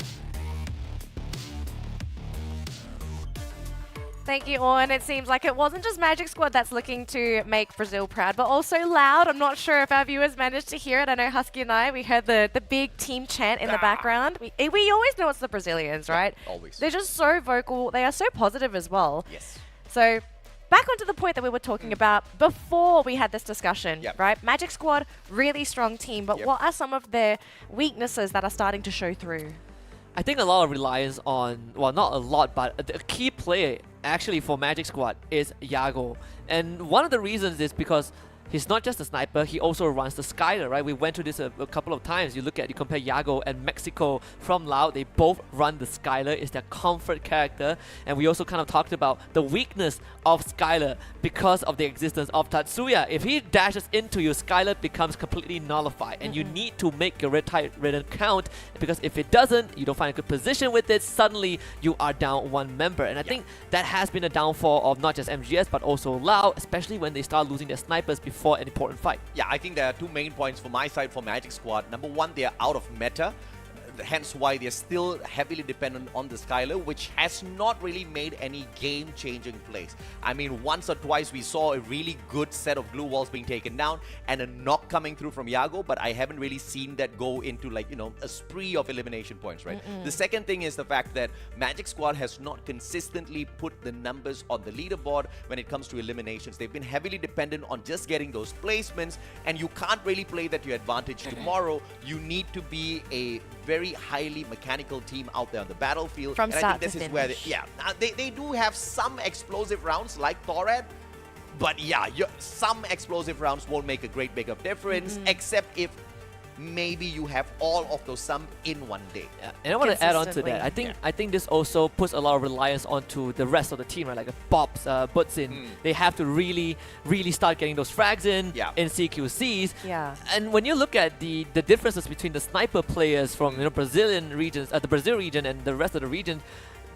the other regions run like A124, right? Yeah. Some of them run the Steffi, some of them run the Tatsuya. It Yeah. gives the sniper players some sort of utility to defend themselves. Skylar doesn't provide that. And actually, he has a great point.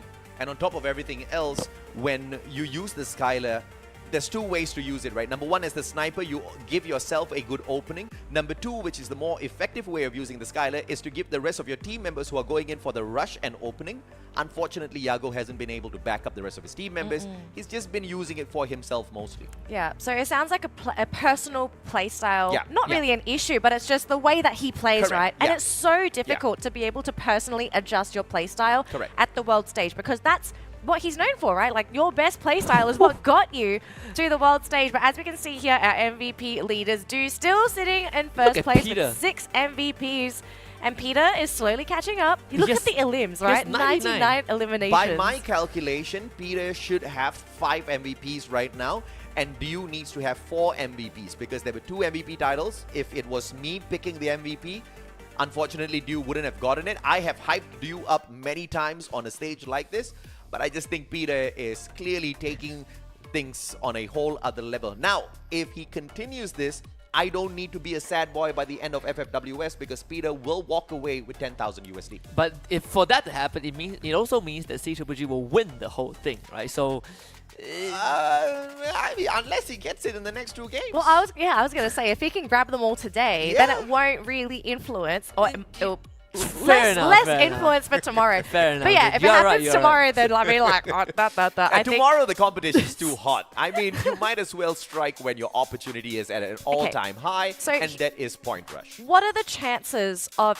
Triple G getting the Booyah on Kalahari? What do we have for the numbers here for this team? Very high, ma'am. They walk into the week 3 with the highest average score on Kalahari. A total of 84 points picked up through 4 matches. That's an average of 21 points. The closest one to them is RRQ Kazu, and we know how good the Indonesians are here on this map. But yesterday, on the other hand, though, we got not a overwhelming performance from them, just subpar, right? They Yeah. had 2 games. They walked away with a 21 amount of points because one of those games, it was a little unfortunate for them. All right, so Triple G, they have got to fulfill AJ's wishes. Get those MVPs onto Peter. Chase Dew down. Oh, but look at Moshi, I'm though. telling you, man, the cameraman knows what we want. Get No, him. it's not just the chain. I was actually trying to look at his facial expression because I think I've said this before, right? I love seeing the players and what emotional mental state they're in the booth. Tell me his emotional mental state. No. He's the Red thinking. Bull hasn't kicked in. The Red There's a kick in. He needs to go to the Vietnamese desk and grab some coffee. I think RRQ is going to grab this one. Husky thinks so as well. You don't. Why? I don't think RRQ is going to get it because Man, you stray away from RQ on Kalahari? Okay, here's the thing, right? I kind of think the mental for RRQ has taken a bit of a dip for the past couple of days. Or at least yesterday, right? Because RRQ, I think during the league stage, it was fine. We saw the team doing reasonably well. They started terrible. They picked up. They're starting slow again.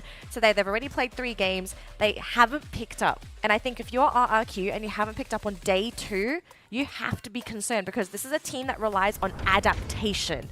And they are at the moment, they're either not adapting or, as AJ's saying, they are completely experimenting with a playstyle that they're not comfortable with that is also not working out for them. Because And it's tough to see how they are adapting when they are continuously still taking hot drops. I mean, if it happened to them once yesterday, I'll understand not changing anything, but it happened to them in every single game. And they were changing their drop spots. So they could be hunting. They could be hunting, or here's the theory, maybe they are challenging every single team and they are noting down, okay, which are the teams that we're comfortable actually hot dropping on the grand final That's day. actually a very good point. It could just be the case. It could just be the case. I mean, you are kind of on a scouting mission in this case. But I also feel like the sample size, at least the sample size to judge a team's performance does shrink by a lot when their play time is only 1.5 minutes to 2 minutes per round. I think that's kind of the pain point. But isn't it crazy that just with that sort of an average, to walk away with the most number of eliminations on day 1 of Point Rush? Which is crazy. I think that is one of the craziest part. Yeah. Well, I mean, the numbers are not looking good for day 2, so you something's play got to with fire, change. you're going to get burned. Well, let's see if RRQ are going to be able to stabilize because this is one of their maps, but at the same time, Triple G is another team that really is looking to take those 16 points away. They are still on top of that leaderboard with a sizable lead against the competition. So we'll have to Very see if sizable. anyone can challenge them. But here we go, ladies and gentlemen. Kalahari, map number 4 of the day. We are at the halfway point. Who's going to get this 4th booyah? Let's look at this flight path. Stone Ridge will hold our high-tier loot zone. Yesterday, absolutely nobody Oh. went over there, but this time I do expect a team to head on in, and it's going to be Magic Squad. This makes sense because Magic Squad yesterday dropped at Santa Catarina, and moving into Stone Ridge to take this high-tier loot zone is a no-brainer. Bob7 will still go to his favorite spot at Santa Catarina just in case things do go south. And it seems like it's not going to go for the rest of his team, but Bobs himself might find a little bit of trouble. Between him and Peter, some more. It's like both rushes against each other. And of course, Peter is now one of the most decorated players we have on the world stage. Yeah. Not an easy fight to take for sure. Wait, I need to see the map. It is Bobs. It has found Peter, and Bobs has already lost in the health department, right? Peter is just fancy with his movements. Bobs instantly looks for the retreat. Smart play by Bobs. I saw PE Esports heading for the maze, but someone else already took their RRQ. hotspot. You see, RRQ is purposely hot dropping these teams. There is no way in hell RRQ does not know that PE Esports was going to go to the maze. But- that is PE Esports' drop spot. Not just that, though. I want to quickly mention that RRQ, they took the maze, and P actually decided to go away from the maze. Yeah, and that's a very smart move from PE Esports. They don't want to play with fire. They see someone else approaching their spot. They're not going to shy away from running from that early battle, and I think that's a big win for PE Sports. But the problem here is breaking away from the maze, going back towards Refinery is going to be hell because Loud usually takes Refinery. They've got that high ground advantage. The saving grace is you don't find a lot of snipers on Refinery, so that might save them, but assault rifles are aplenty there. So there's going to be a little bit of a challenge for PE Sports. Let's see how they do later. The fact that RQ gives Refinery to Lau when Lau is playing does show that RQ, they are adapting, right? Yeah, This is not yeah. a team that is just, going for those brain-dead drops and they Yeah, just fight correct. you all this while. So I think Oh my! in this case, they are Loud? trying to find a way to just have the best opening.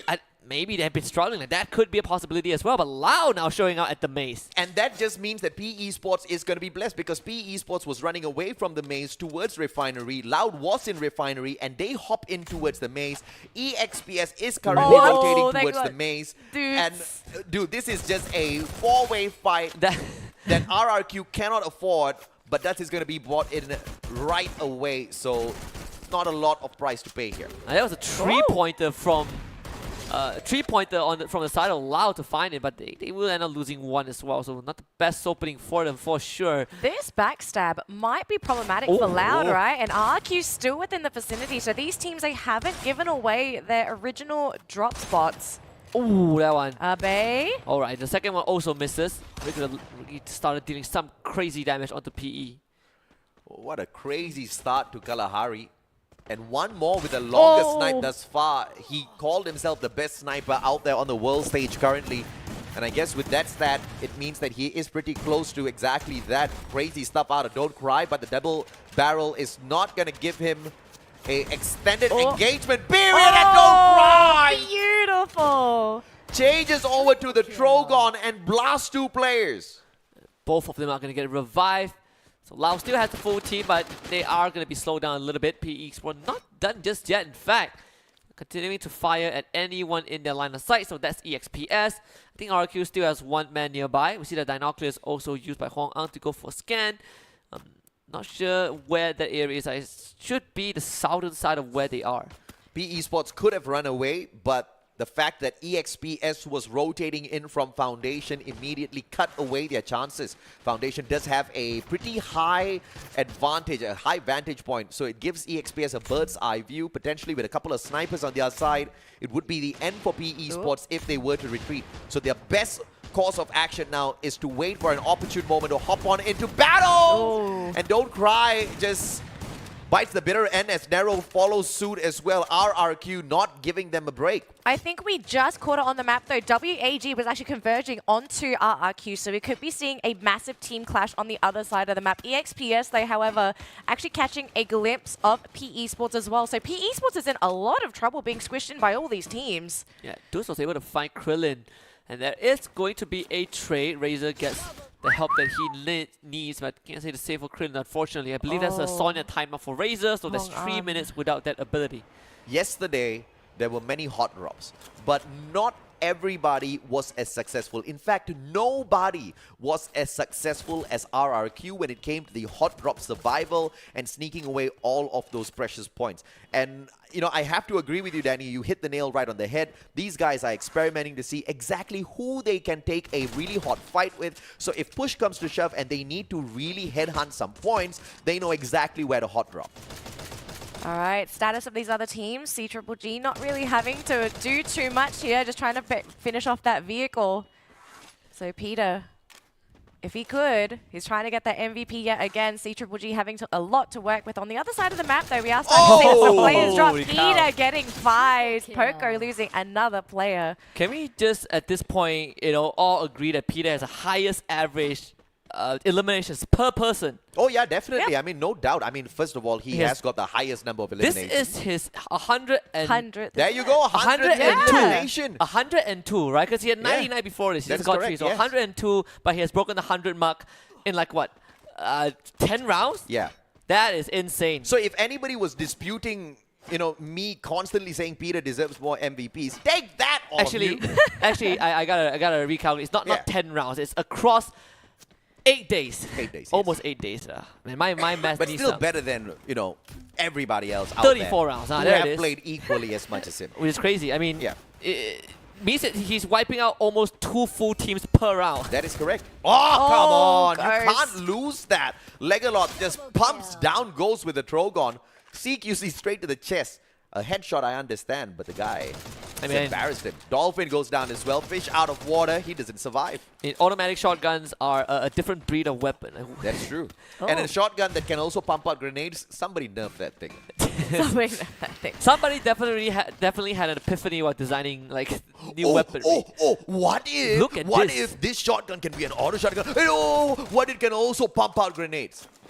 The guy was the most happiest person in the world when his boss approved the idea. I tell you, designing things, it can be fun when your ideas get accepted. No, guy, he's gonna get sniped. I think his head just popped out a little bit. Yeah. The thing about being in a sentry tower is that you're actually not completely safe. He's gonna steal it away. Oh, Razor! Can't find it. Oh, I mean, Abe just biting back. This is classic RRQ. Classic RRQ. Hang on a minute though. Is that EXPS that's right next to RRQ? Yeah, Okay, this is going to be an extremely messy fight because RRQ are playing with 1 man down. Here's and this the crazy is thing. EXPS. EXPS has waited 7 minutes and 45 seconds to actually approach them. They were in Foundation earlier. They were watching all of the action at the maze. They saw Loud, they saw RRQ, they saw PE Sports, and they just took cheap shots at everyone. And finally, they've made the decisions to approach. But here's the thing. If they walk away the loser from this engagement, I've got a lot of questions, EXPS. Oh. Theoretically, they shouldn't, because Legalov has almost nothing to work with. He is going to be in this corner. I think they saw the pixel, yep. I mean, very aware on the side of view. So Legalov can go for the 1v1 stop. He's already down. I mean, they definitely stop him in his tracks for sure. RRQ picking up the first one. Abe again cannot forget about this wonder child as the XPS up to not the start that they wanted. Dudes and Razor putting out damage from long range as Casper is going to try and turn the corner to take this fight, but ends up having to fall back, and he is in the red himself as well. Casper getting knocked down as Dudes goes for the rush. Legolas still surviving despite being cornered by Dew, and he sees all this happening. Dew tries to reposition himself with the grappling and now getting shot mid-air. Legolas pops! Dew is going to fall for sure, and Razor snipes him. So that's exactly what happens Literally what when you take 3 years to attack a team. But Dew does manage to find the trade onto Legalot though, as he picks himself right back up. But not a lot of consequences here for RRQ. Legalot's going to get picked right back up as well as Dew gets sprayed down by Duts. This time the secure is there. One final survivor for EXPS. Therefore, no full elimination of the squad. And Caramel makes quick work of reviving the whole team. And Loud is actually still in this game. This team managed to get the full revive after having that failed early game fight against RRQ. So trying to go for a bit of a reset here. I have to say, we've seen so many fights, and yet up until this point, only 1 team has been eliminated, and we are still sitting on 41 players. And the team that's hunting for hits, hot dropping teams consistently, is getting better and better at it, gearing themselves up for tomorrow. Actually, I want to talk about RRQ here, right? Because you're saying they're hot dropping. In this game, everyone's going to RRQ. Have we not realized this? They've been sitting on base, and everyone's been going into RRQ, and RRQ have been managing to punish them successfully so far. So I don't think the ideation was for them to go to RRQ. I think the ideation was for them to prey on PE Sports, because Maze is the home of PE Sports. So RRQ initially took this hot drop by walking away from Shrines. In game number 2 yesterday, they had taken that hot drop into Foundation, hot dropping EXPS. It didn't really go their way. So today they want to try to pick on PE, right? And that totally checked out in their favor. And EXPS kind of figured that was happening because they heard all of those gunfights. But, you know, how unfortunate that they would lose a clear-cut fight against the team of RRQ, who they were literally watching 7 minutes, 45 seconds, and all the time did nothing for them. It's worth pointing out that both Thorat and PogoStars also went for their respective scans, right? And they both scanned a full team in, leading up to the safe zone. On this northern side, you have Lau against C-Triple-G. They are running in parallel, but clearly C-Triple-G have the high ground advantage. So Lau might have to give away Mexico. It's Mexico too. And we talked about this, right? We put Mexico and Yago side by side. Like, they are the most important member of the team because of how they play and the fact that they have the Skylar. So if Mexico goes down, it's a big blow towards Lau, considering that we are very close to the end game. It is going to get checked from the back, but nothing much to regret just yet. They just have to spend a couple of medkits as they get away from Thorat. Thorat just way too far away to make anything happen from all of those connections. Onfire is going to top his HP right back up. Circle's going to punish Thorat for being cheeky outside. And this third circle is going to become the fourth one. What was Thorat even thinking staying outside for so long? I think you move. I think right now you just move. I'm wondering what the plan is here for Loud, because they're about to lose Mexico. The team is literally on the other side, so they can't even support him. I don't even think they're within range of a vending machine, but Mexico getting one more.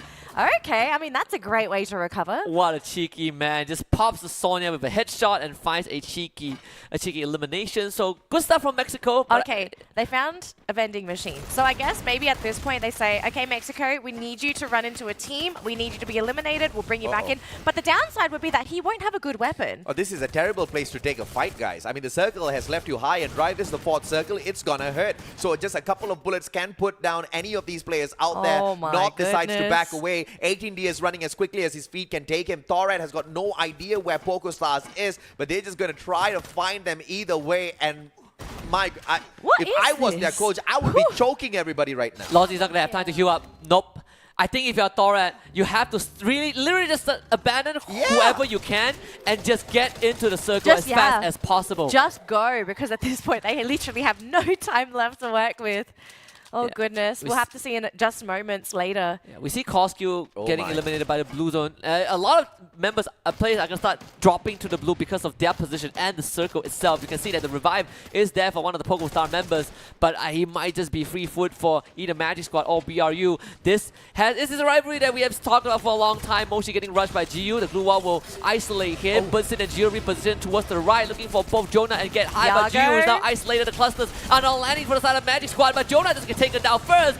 Good positioning from the side of MGS as Yago starts supporting them from afar as the sniper, but they are quickly losing the CQC. Bunsen gets dropped down. It's Bobs and Yago to keep MGS in this game. Get High, he's exposed. Bobs needs to start landing the shots, but he cannot find it. He's going to get rushed, and it might be BRU turning this around. Wasana and Get High looking for the members of MGS. They're playing around the corners, but Bobs is tanking the blue. Once again, too much of time spent outside the circle. Buriram making the first decision to back away. Wasana gets tagged up, hops on over the barricade and blocks away the shot from Yago, but Bobs finds him from the other side. A unfortunate setup here for Wasana, but he picks himself right back up, and the M82B penetrates the glue wall to put him right back down onto the ground. Get High potentially can save him from this mishap. Bobs on the slow approach. Get High with the Trogon, waiting for that opportune moment. Comes out of his defenses. Bobs outside of the circle, loses a couple of HP. Get High now trying to trick him out. Bobs has got the wrong shotgun for this sort of an engagement against Get High. And he gets the headshot! That's what you want to do if you've got the sword up in your hands.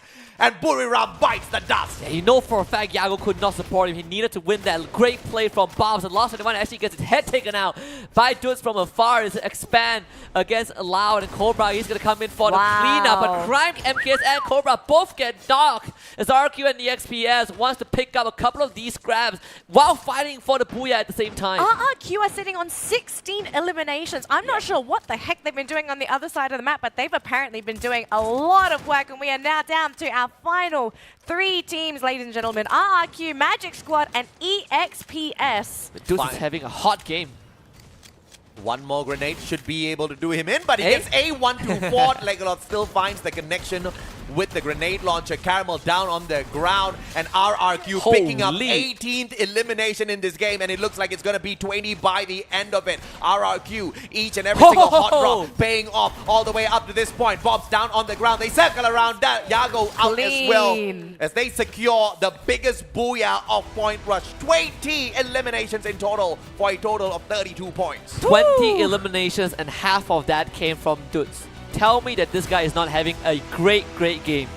I mean, I want to hear this man speak in the interview. I want to hear Razor. Oh, okay, actually, yes, I do miss Razor. Razor does give fantastic interviews. So this is exactly why the confidence is just beaming on the faces of RRQ, even though every single game yesterday, they had company, right? They were, at the end of the day, halfway on the leaderboard. I believe RRQ took away a total of 4 head start points, but they're, of course, looking for a total of 8 today. Let's take a look at the highlight reel here as well as we continue to discuss this amazing start by RRQ, which looked disastrous for PE, but they got away and EXPS decided to stick their noses in. I question what would have happened if P and RRQ actually decided to drop in together, right? Because we've seen these 2 teams drop in together in the past, and P actually coming out on top.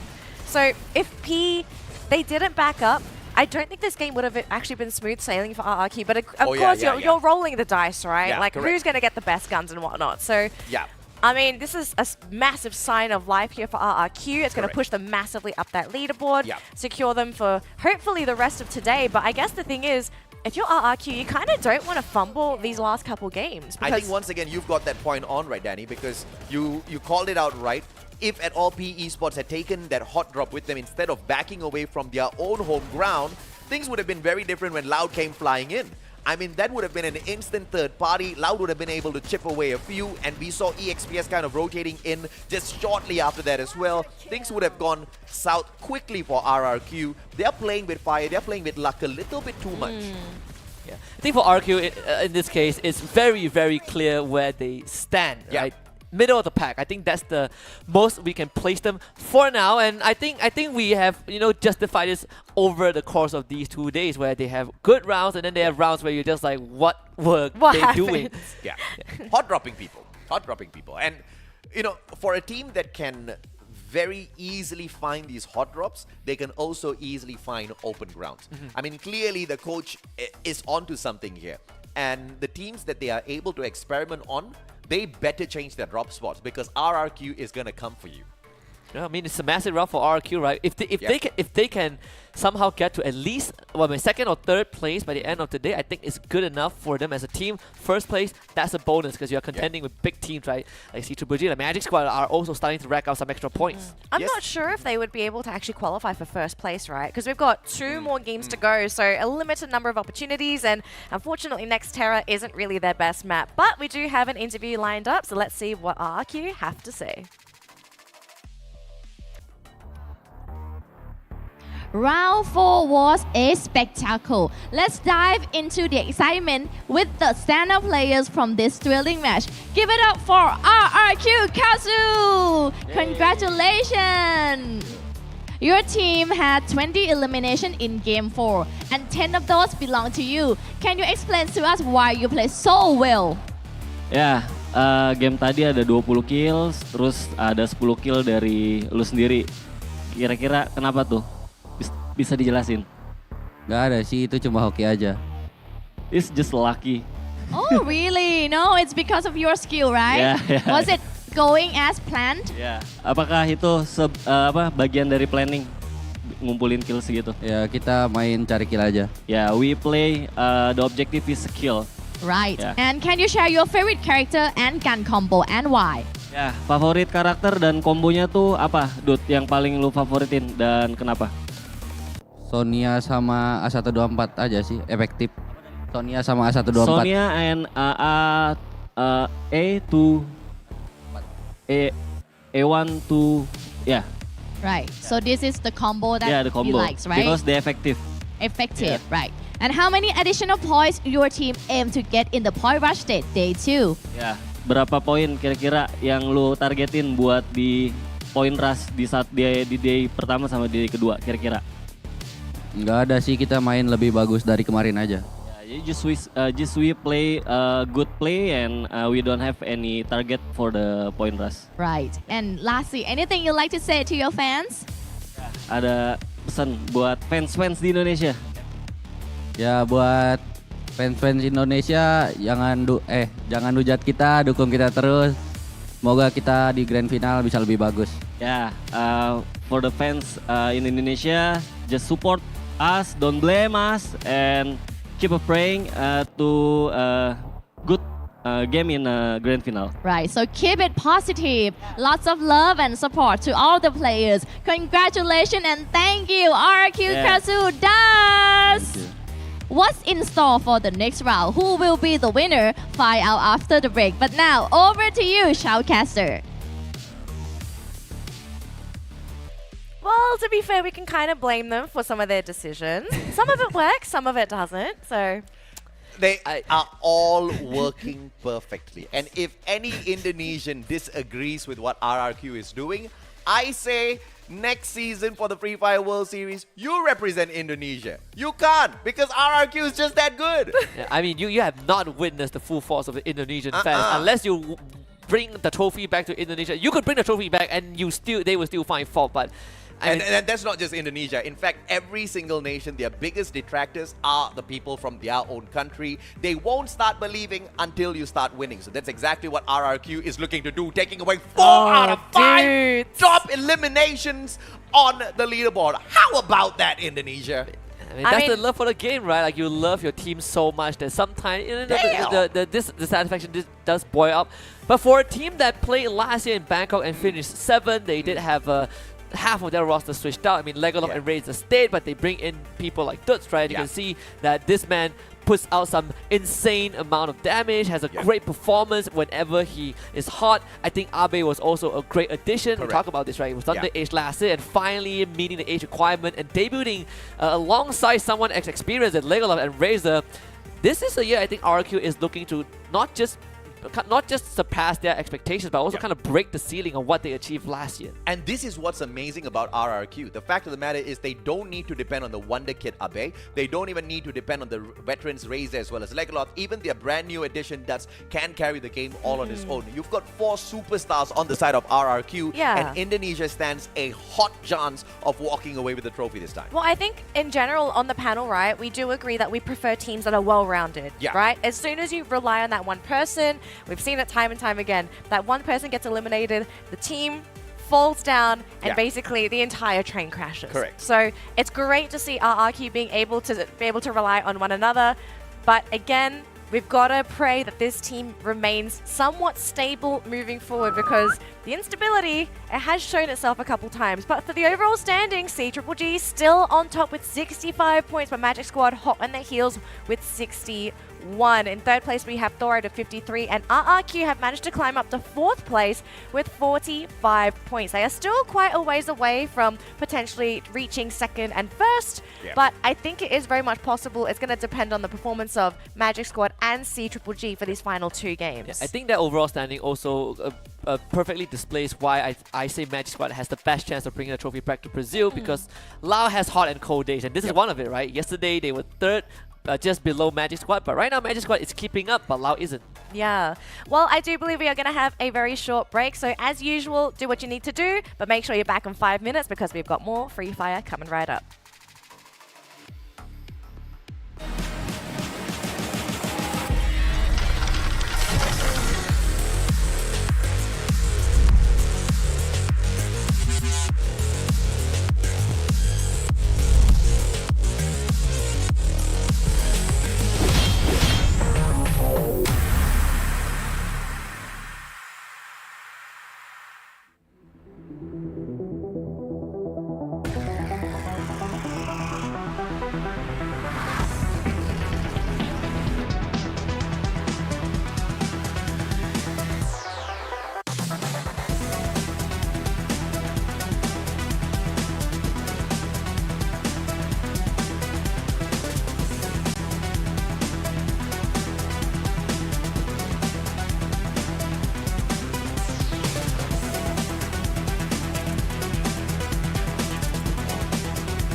Hello survivors and welcome back to the Free Fire World Series 2023. We've just finished up 4 matches, meaning we've got 2 more to go, 2 more chances to lock in those points and to secure your head start points for the grand final. That is happening tomorrow. My name is Danaline. Of course, joining me is the wonderful mustachio AJ and Husky. We've got next Terra up next. Whew, that one's a bit of a tough one. Who are we looking at that's going to get their target? Who's going to get targeted, I suppose, on next Terra? Everybody, ma'am. Everybody. Every Okay. round you ask me who's going to have a big target on the back. If you are RRQ, you've got the target on everybody else's back. Nobody can have a target on RRQ's back because they never take the same drop spot. But will we say there's one team that everyone is really going to be looking at and thinking like, okay, this is the team that's going to be the biggest threat on next Terra? Not really. No. Honestly, I don't think so. I don't think so. In fact, for me, I'm more interested to find out when will PE Sports and GOW, basically the whole of Vietnam, start fighting in the first 30 seconds. That's all I want to know. Well, we kind of saw what happened yesterday, didn't we? We saw like Indonesia versus Vietnam literally happen back to back for a lot of those games. But then again, I guess Indonesia may have been an instigator for a lot of those fights because they did actually hot drop a lot of the Vietnamese teams. And because PE Sports dodged RRQ, I'm actually of the opinion that Vietnam teams are playing very conservatively today. They are. I mean, I think we could say the exact same thing for the Thai teams as well, excluding CGGG. The other 2 Thai teams have been doing the exact same thing. EXPS as well as Buriram have been showing up pretty weakly in the point rush stage. But yesterday, towards the end of the day, it was all out Brazil with the Booyahs. Perhaps this time Indonesia is going to try to prove that they can do the exact same thing. Definitely a better day for Indonesia overall. Like Torret and RRQ are, I think, like in 4th and 5th, that are right beside each other. So that is great for them as well. I think we don't like we established, right? We don't expect them to finish first, that's for sure. We're just expecting them to make up some of the points that was lost. Unfortunately, Pogo Stars are not involved in the equation. But I feel like when we look back at Xterra, that's also the map that I believe Magic Squad got their 2nd Booyah yesterday. And next Terra, yes. Yeah, and if they repeat that, I think Magic Squad have a very, very good chance of finishing first because right now we're still seeing a bit of that relapse of the 2nd place curse against GGG. Well, I think it's a bit early, right? So you've got a great opportunity for Magic Squad to sort of come in here, swipe it away from CGGG. But I mean, there are other teams that are in a really good position to potentially make that climb as well. Like, it's not just Magic Squad.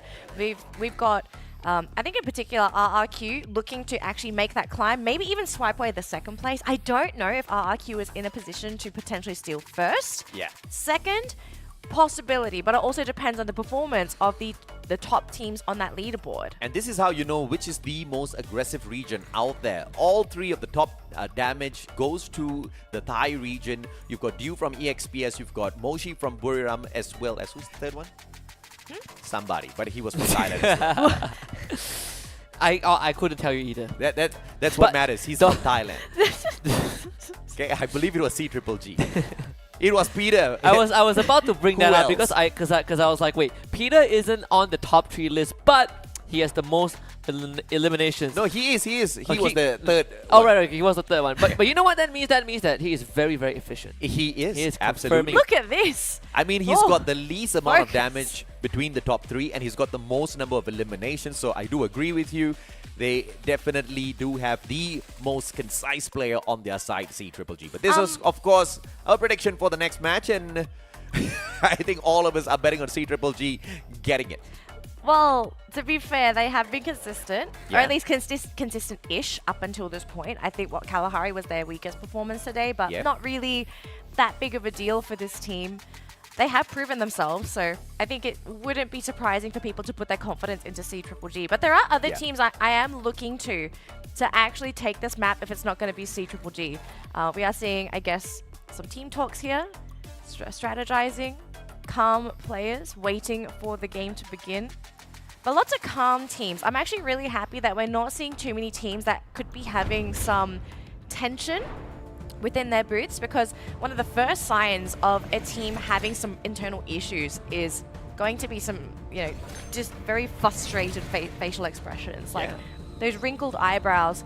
You really need to be careful when you're playing in a team setting, because if there's any kind of resentment that could be happening from a previous round, any distrust, that can easily break a team down. And that's regardless of who you are. Top teams in the past have faltered because there has been some kind of tension that has been left unresolved. And this is something that I feel like if you are an avid audience of esports event and you have watched tournaments of multiple different genres, you would come to, there's one thing that a lot of people might not know. When you watch Battle Royales, these teams actually have pre-tournament scripts, right? Like you are already playing against each other before you play the official tournament on that day itself. So they are not just playing 6 rounds, they probably have played like 3-4 rounds before this. I think those also add up, depending on if the screen results are, are well enough, are acceptable for these players. Yeah. Well, it looks like we're ready to jump into our 5th match of the day, ladies and gentlemen. We're flying into Nextera. Pods are getting ready to be loaded into the aircraft. Can these teams lock in their final round of points before they close out the point rush? Because this is the final day of point rush. Second last map, Nextera. Who's going to take this next booyah? Could it be Magic Squad getting a back-to-back? Yeah. Or is it going to be someone else to lock in those points? Well, C-Triple-G was pretty close yesterday, walking away with the 2nd spot and a total of 10 eliminations. Ooh. Might just be the 2 of them. Farmtopia going to be the lucky spot this time round with the blue circle. And yesterday it was WAG that took that spot. So if anybody goes for the hunt on that blue, WAG might be in a tad bit of trouble here. By their trajectory, it looks like they are aiming to hop on into their own home ground. We've got a couple teams already running into some multi-team skirmishes. I actually think we're looking at potentially 3 hot drops here. God of Wolf and Poco, and we've got Loud and RRQ. And that's the exact same 2 hot drops that we saw yesterday as well between these between these 4 teams. C-Triple-G as well as Thorad going to be moving towards Rustown as well as Mortar Ruins, so we'll catch up with them in a little bit. RRQ, Sonia activation, like a lot. Bye-bye, sir. You're going to get knocked down. I mean, lost so accurate, like those, like the 2-3 shots in a row as well. And these are very valuable takedowns, right? Even though you don't get the elimination, but breaking the Sonya that early on does benefit you in the long run. Also, he's going to try and look for some sort of a conversion, but Drax, he's going to be dropped low. I think his Sonya also ends up getting popped by Duz, and Duz backs off, and unfortunately for Drax, he's going to be falling soon. Same can be safe for Noda as well. RQ looking to bulldoze through Lao. Absolute destruction. And Lao didn't even get to play the round. And this is, and they have this information, right? This happened yesterday. They actually dropped in with Loud, and the fact that they were able to win, even without favorable weapons in some circumstances. We saw Dutse with the sidearm dishing out really good damage for the team. So I guess at this point, if you're RRQ and you understand that you're going to be running into Loud in a potential hot drop situation, you're going to be feeling pretty comfortable. And this was Loud's fault because it happened yesterday as well. They lost that battle, and they were thinking, okay, maybe RRQ would go and hunt someone else this time around. But if RRQ knows that they can hot drop you and still take those points away from you, why would they even want to change their spot, right? So a little bit of a miscall here by Loud, but it's better to make that mistake today than tomorrow. So it's still all fine and dandy for the Brazilian squad. But what's not fine and dandy is C-Triple-G, because they only have 1 player left in this game already. So right off the bat, C-Triple-G completely crippled, going to have to try and find a way to revive their team. But a team that might be running into some issues here is P Esports, because EXPS are hungry.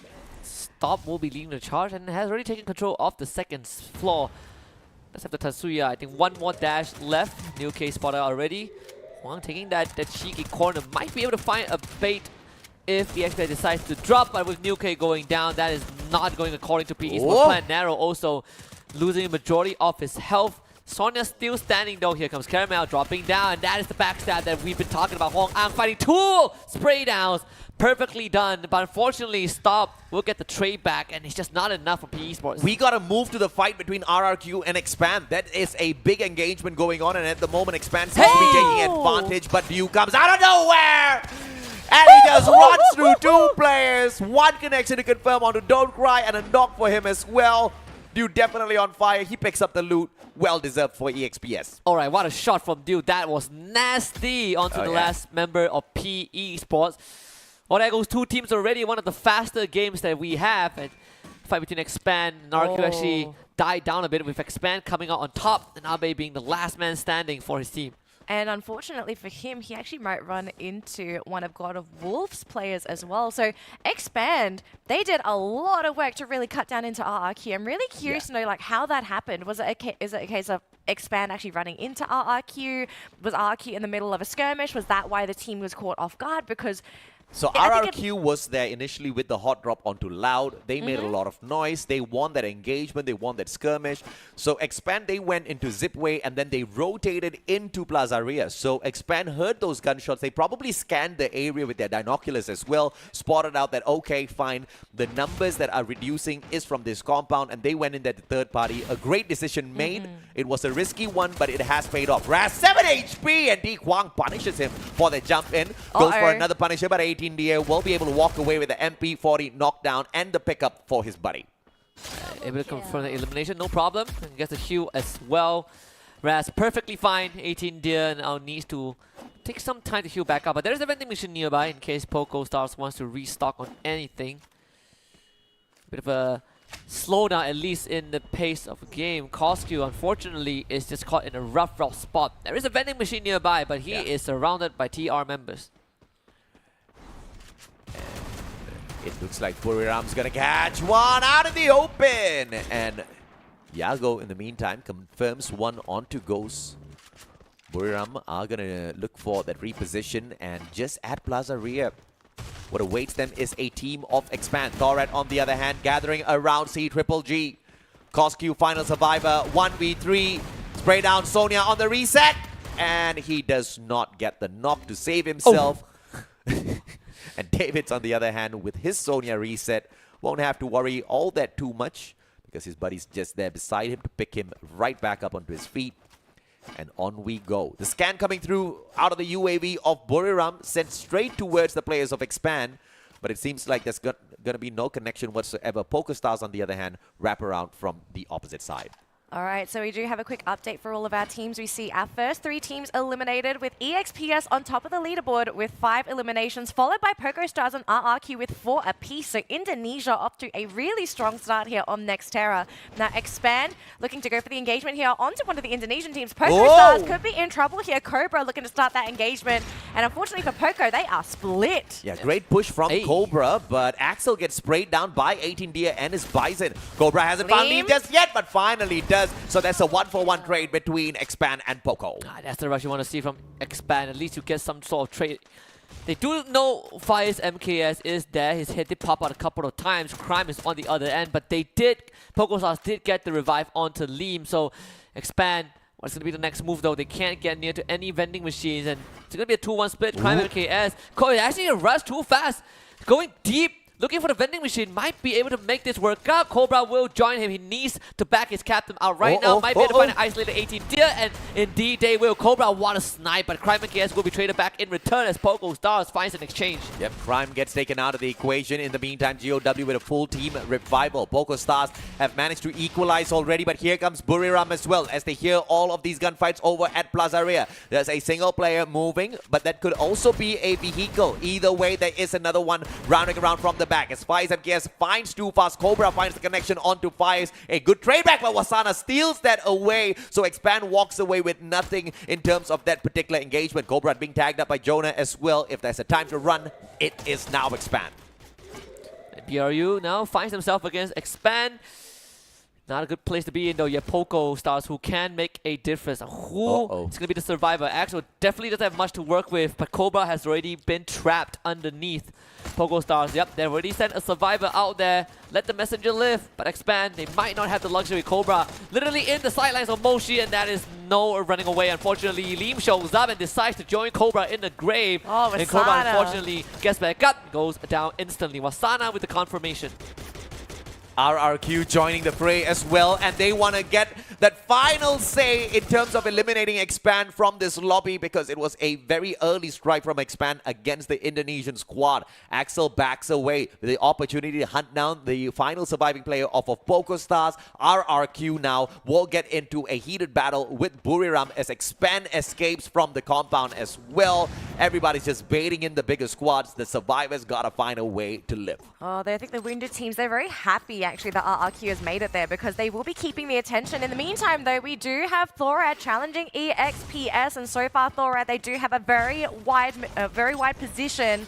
EXPS, though, sticking inside that compound. As long as they don't get slowly picked up, it should be fine. But Thorad, they're looking to rush in here. Stop. Going to be starting this for the team. Trying to dash in. They haven't found that opening quite yet. Casper taking quite a bit of damage, but here comes Thorad. EXPS, can they kind of stop this? Thorad does have the high ground though. Well, North has already gone down. EXPS now have the man advantage. Ekal, his back turn. You don't do that against Stop. He just blows right through the shield from the Sonya. Unfortunately, Davis now caught in a really rough spot. Lawsy also, his hands a bit too full to handle the brunt of EXPS. Davis on a grand escape and actually able to catapult himself far away enough to escape temporarily. And guess what? There's a vending machine for him to bring back his whole team. Oh, the right kind of spice just to excite the day a little bit more. A full squad revival by Thorad, courtesy of David. The team's wondering why they didn't even play their sub even earlier. This guy has been a game changer for the squad. It has been so far. We've got a top-down view here. WAG very quiet this game. We haven't seen too much happen aside from the 2 eliminations to their name. So WAG, they're going to have to try and figure out how do we get into this circle, because we've got a lot of teams occupying that bottom right. So WAG might be okay. EXPS, though, they're looking to finish the job here. Thorad not going to be too pleased with this squad flying in. Sorry, dude. Someone came to the teleporter on the side of Thorad, but man, a revive just to run back into the ones that hunted you. Not really the scenario you want to be in. Ekal just not having a day at all. EXPS just catching up on Thora's scent. And so far, elimination leaders 9 under their belt. I mean, that was a great 180 by Stop. He flew out of the window, turned that 180, got that one shot off of that Trogon and got the knock on Ekal. Crazy stuff. Mechanically gifted EXPS is. But now, UAV up in the air, scanning all of their positions. GOW in the vicinity as well. But EXPS spending way too much of time outside the circle. They've got to start a move. They surely can. It is almost a clear way in. If GOW tries to stop them, that is going to be another extra point. North has already taken care of Izagot as Thorad are still alive, barely kicking.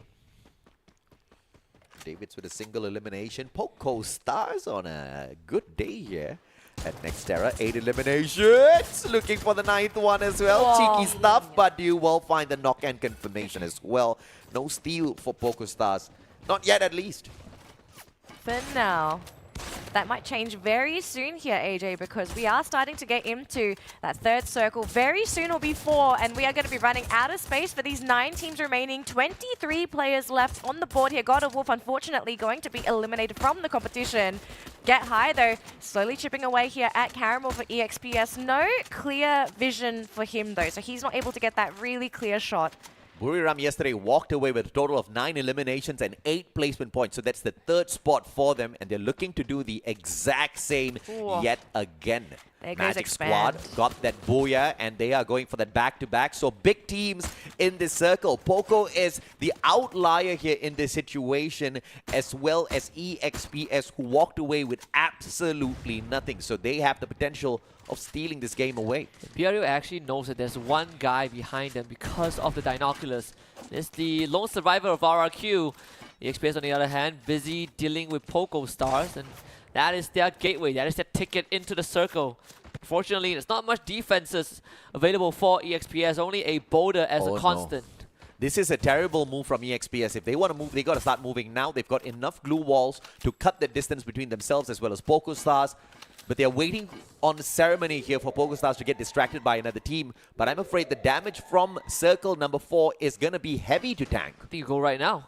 I think you have to commit, and they are making the move already. Stop leading the charge. You might have to sacrifice, a member or two, because BRU are also making it high. Stop, he's gonna go down for sure. The Sonya just got popped, but if he's thinking of bringing back up, then there is a chance, right? You're drawing attention from BRU as well.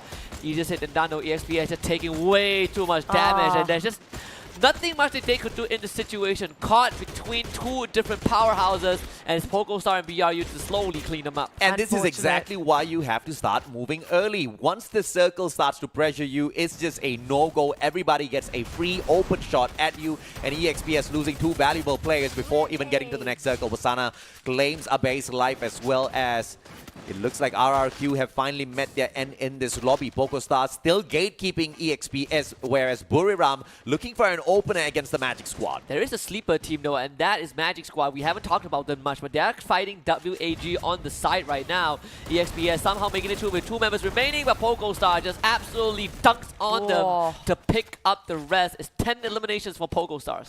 Good gatekeeping from the Indonesian squad as they look for not more, but everything in this lobby. Magic Squad have an advantage here against WAG. WAG has to get off of that roof in the next few seconds. 25 seconds is what they have to work around with. In the meantime, Magic Squad needs to barricade all of those entrances, but they don't want to wait on ceremony. They start things off by lobbing those grenades up on top of the roof. Good move from MGS, but you gotta also keep that resources in check, right? Because you can't claim anything from WAG, even if you take them down. And again, they are starting to receive some pressure from the side of BRU as squad. That is a lot of utility being expended by Magic Squad. Maybe the best way is to do it the old-fashioned way. Jonah actually gets sniped by GU, so Magic Squad also paying some attention to the members of BRU. Grenade flying out, but not enough. WAG now are going to storm the building. Dolphin showing up, but Cyrus will go down first. GU holding the fort just nice, brings the teammate back up. GU taking pressure, but able to get away with the Tatsuya as they start advancing. Yeah, great play on terms of the defense. WAG peeling away from the players of Magic as well. Buriram, on the other hand, they won the compound out of Magic Squad. A good grenade launcher, and it will meet Yago, claimed by the cluster. Wasana needs to back away. Another cluster drops Bob 7 down on the ground, and it looks like Magic's not going to get the booyah this time round. PogoStars back away. Buriram looking to hunt them down as well.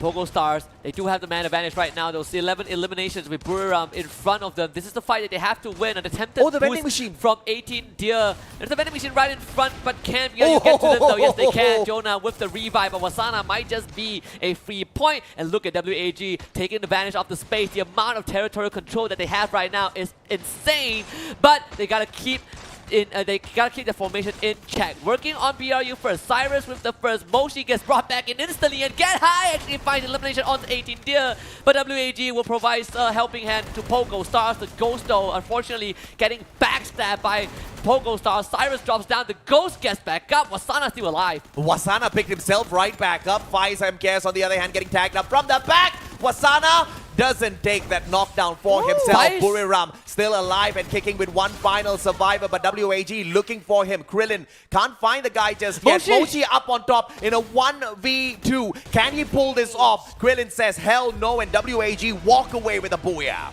Yeah, Mochi touched down after the revive, only to give one extra point to WAG. And what a sign of relief at this team. I did have them in my prediction, and it was on Nextera, and good God, they stood up for themselves. Finally. Not just for themselves, but they also stood up for Vietnam, right? We've been waiting for the Vietnamese teams to really step it up and grab that booyah. So WAG, they're going to wave their country's flag up high. The players feeling very happy with themselves, but that was an incredibly messy game. It wasn't a case of WAG having a smooth sailing path into that final circle. They had to navigate multiple teams, but they somehow did it. It's just one would think there is no method to the chaos, but there actually is, and WAG played this really, really well. Initial drop that went towards Farmtopia, very much close towards the center of the map, and they didn't really have to travel all that too much. When they did want to travel, all they did was focus on the looting and not on those early engagements like some of these other teams like RRQ.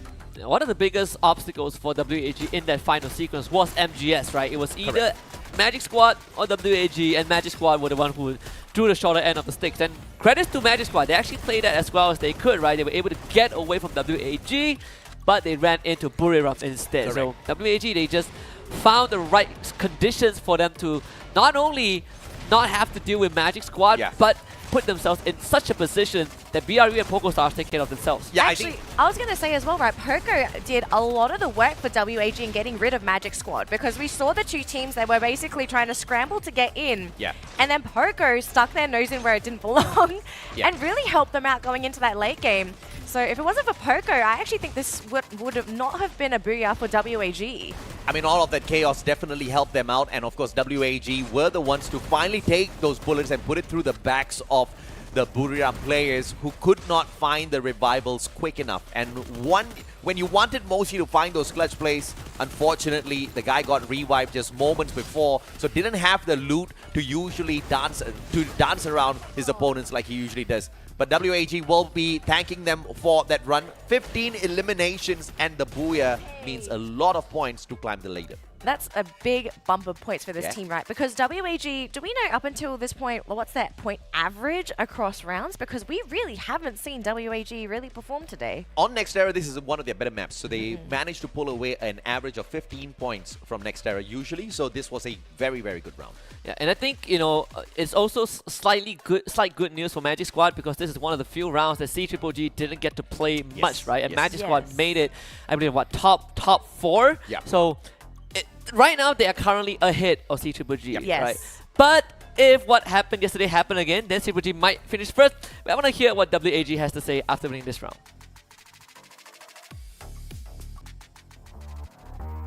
An electrifying performance in round 5, and as always, winner take the spotlight. Welcome WAG Dolphin! First booyah in this point rush stage, right? WAG is not performing very well in the point rush stage. Do you think your team needs to change the strategy to become the champion in the finals? Trong 2 ngày của vòng tăng tốc vừa qua thì team mình chưa thể hiện được tốt lắm. Thì em nghĩ là team có cần phải thay đổi chiến thuật hay thế nào không để có thể làm tốt hơn vào vòng chung kết ngày mai? Dạ, team em đang thăm dò thực lực của các đối thủ khác để xem chiến thuật của các đối thủ như thế nào để em bắn vòng chung kết sẽ khác hẳn như bây giờ. We're making the strategies based on other teams' performance, and we will do better at the finals. Right, and who is the best rusher in Free Fire World Series 2023 in your opinion and why? Em nghĩ ai và team nào là đội làm tốt nhất trong vòng tăng tốc và vì sao? Dạ, em nghĩ là Lao, vì Lao có những chiến thuật mới cạnh tranh với khu của em. He thinks it's a Lao team because they have similar strategies to their team. Right, and in your opinion, which team is the weakest team right now and why? Em nghĩ đội nào đang là đội yếu nhất và tại sao? Dạ, đã vào được đây 12 team nào cũng đủ mạnh nên các đối thủ đang giấu bài nên không biết team nào yếu được. Once they are here, then all teams are strong. So we don't know that who is the weakest one. Right. And lastly, anything you'd like to say to your enemies before going to the grand final tomorrow? Đôi lời nhắn gửi đến các đối thủ của mình trước khi vào vòng chung kết. Các đối thủ hãy chuẩn bị rất tinh thần, tụi mình sẽ đơm bất ngờ đấy. Please brace yourself for our surprises. Right, woo! We have to see you for tomorrow, but first, congratulations and best of luck. Exiting round 5 with anticipation for the final match in this point rush stage. Which team will become the final winner? Stay tuned to find out, but right now, passing it on to the shoutcaster. Congratulations yet again to WAG for putting Vietnam on the map with the first booyah for this region in the point rush stage. But of course, it's not the end for this region because of course the grand finals are going to be tomorrow. That's the main stage that we've all been waiting for. But before that, we've got one more map to go, gentlemen. Oh yeah. And it's the random map. And even up until this point, the players, the casters, nobody knows what this map is going to be. So once we find out, we will be able to at least have an idea as to who's going to have an advantage and whether or not this is going to influence the top performing teams moving forward, right? Because at the moment, Magic Squad have managed to reclaim first place. They want to keep it that way. CGGG, of course, they want to try and take that back if possible. Is the map going to be a big deciding factor for these two teams? In the meantime, though, elimination leaders Wusana going to be securing first place with 8 eliminations for the team. But when it comes to MVP, it's actually going to be Krillin from WAG. In between MGS and CGG, I think it definitely is a deciding factor, right? Again, Magic Squad have been absolutely consistent on Alpine, but of course the spotlight on Krillin this game. It's been a long time coming. We haven't seen this man for quite a while, considering that his name is one of the more special names, right? If you watch Dragon Ball Z, which I don't, but I know who Krillin is. Yeah, one of the weaker characters. Whoa! Okay, I didn't say that. It's the truth. It's the truth. But of course, in the game of Free Fire, he's one of the stronger characters as far as the Vietnamese team of WAG is concerned. 2,633 average damage, as well as 7 eliminations from this game out of 8 knockdowns. That's a great amount of stats to walk in here with. All right, moving forward, here are the standings for the round that has just cleared, with WAG taking home 27 points. That's going to be a big boost for this team, as they haven't managed to pick up too much in any of their games today. Pogo Stars, they will be able to at least keep their place with 21 points. We saw 19 as well. Towards the bottom of the leaderboard, though, CGG, this was the leader before this round, only 2 points. So Magic Squad have basically guaranteed themselves that first place, but by how much? Probably not a lot, I think. You can easily surpass it in one round. I think that's sort of what happened yesterday, right? That's why the difference between these two teams was just 2 points by the end of it. Right now, MGS, they have a 5-point lead, but we all know CGG, they get a good round, they can definitely overtake Magic Squad. But that's also on the assumption that Magic Squad bombs out early, which was what happened in round 6 yesterday. And this is once again, a case in point as to how Point Rush actually makes a huge impact on the world stage, right? You see, even at this point, one game, I mean, just 8 points, 6 points could make a world of difference between who takes away 300,000 USD and who takes away 150,000 USD. So if this happens tomorrow, of course, Point Rush is going to really check out. But the teams that are lying dormant, teams like EXPS, teams like Buriram, teams like Magic Squad, who I think can do much, much better, they stand a good chance of leaving everybody else in the dust if they wake up tomorrow. Because that's what they really haven't showed up. Yeah. It looks like we are ready to finally reveal our final map of the day. So let's have a look and see who is going to be laughing and who might be crying with this final map selection.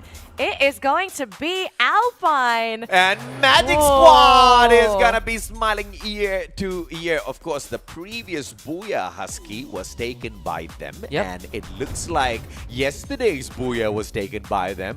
Maybe today it's another Booyah at Alpine to make them the kings of the map. I'm gonna throw in a butt here, gentlemen. Okay.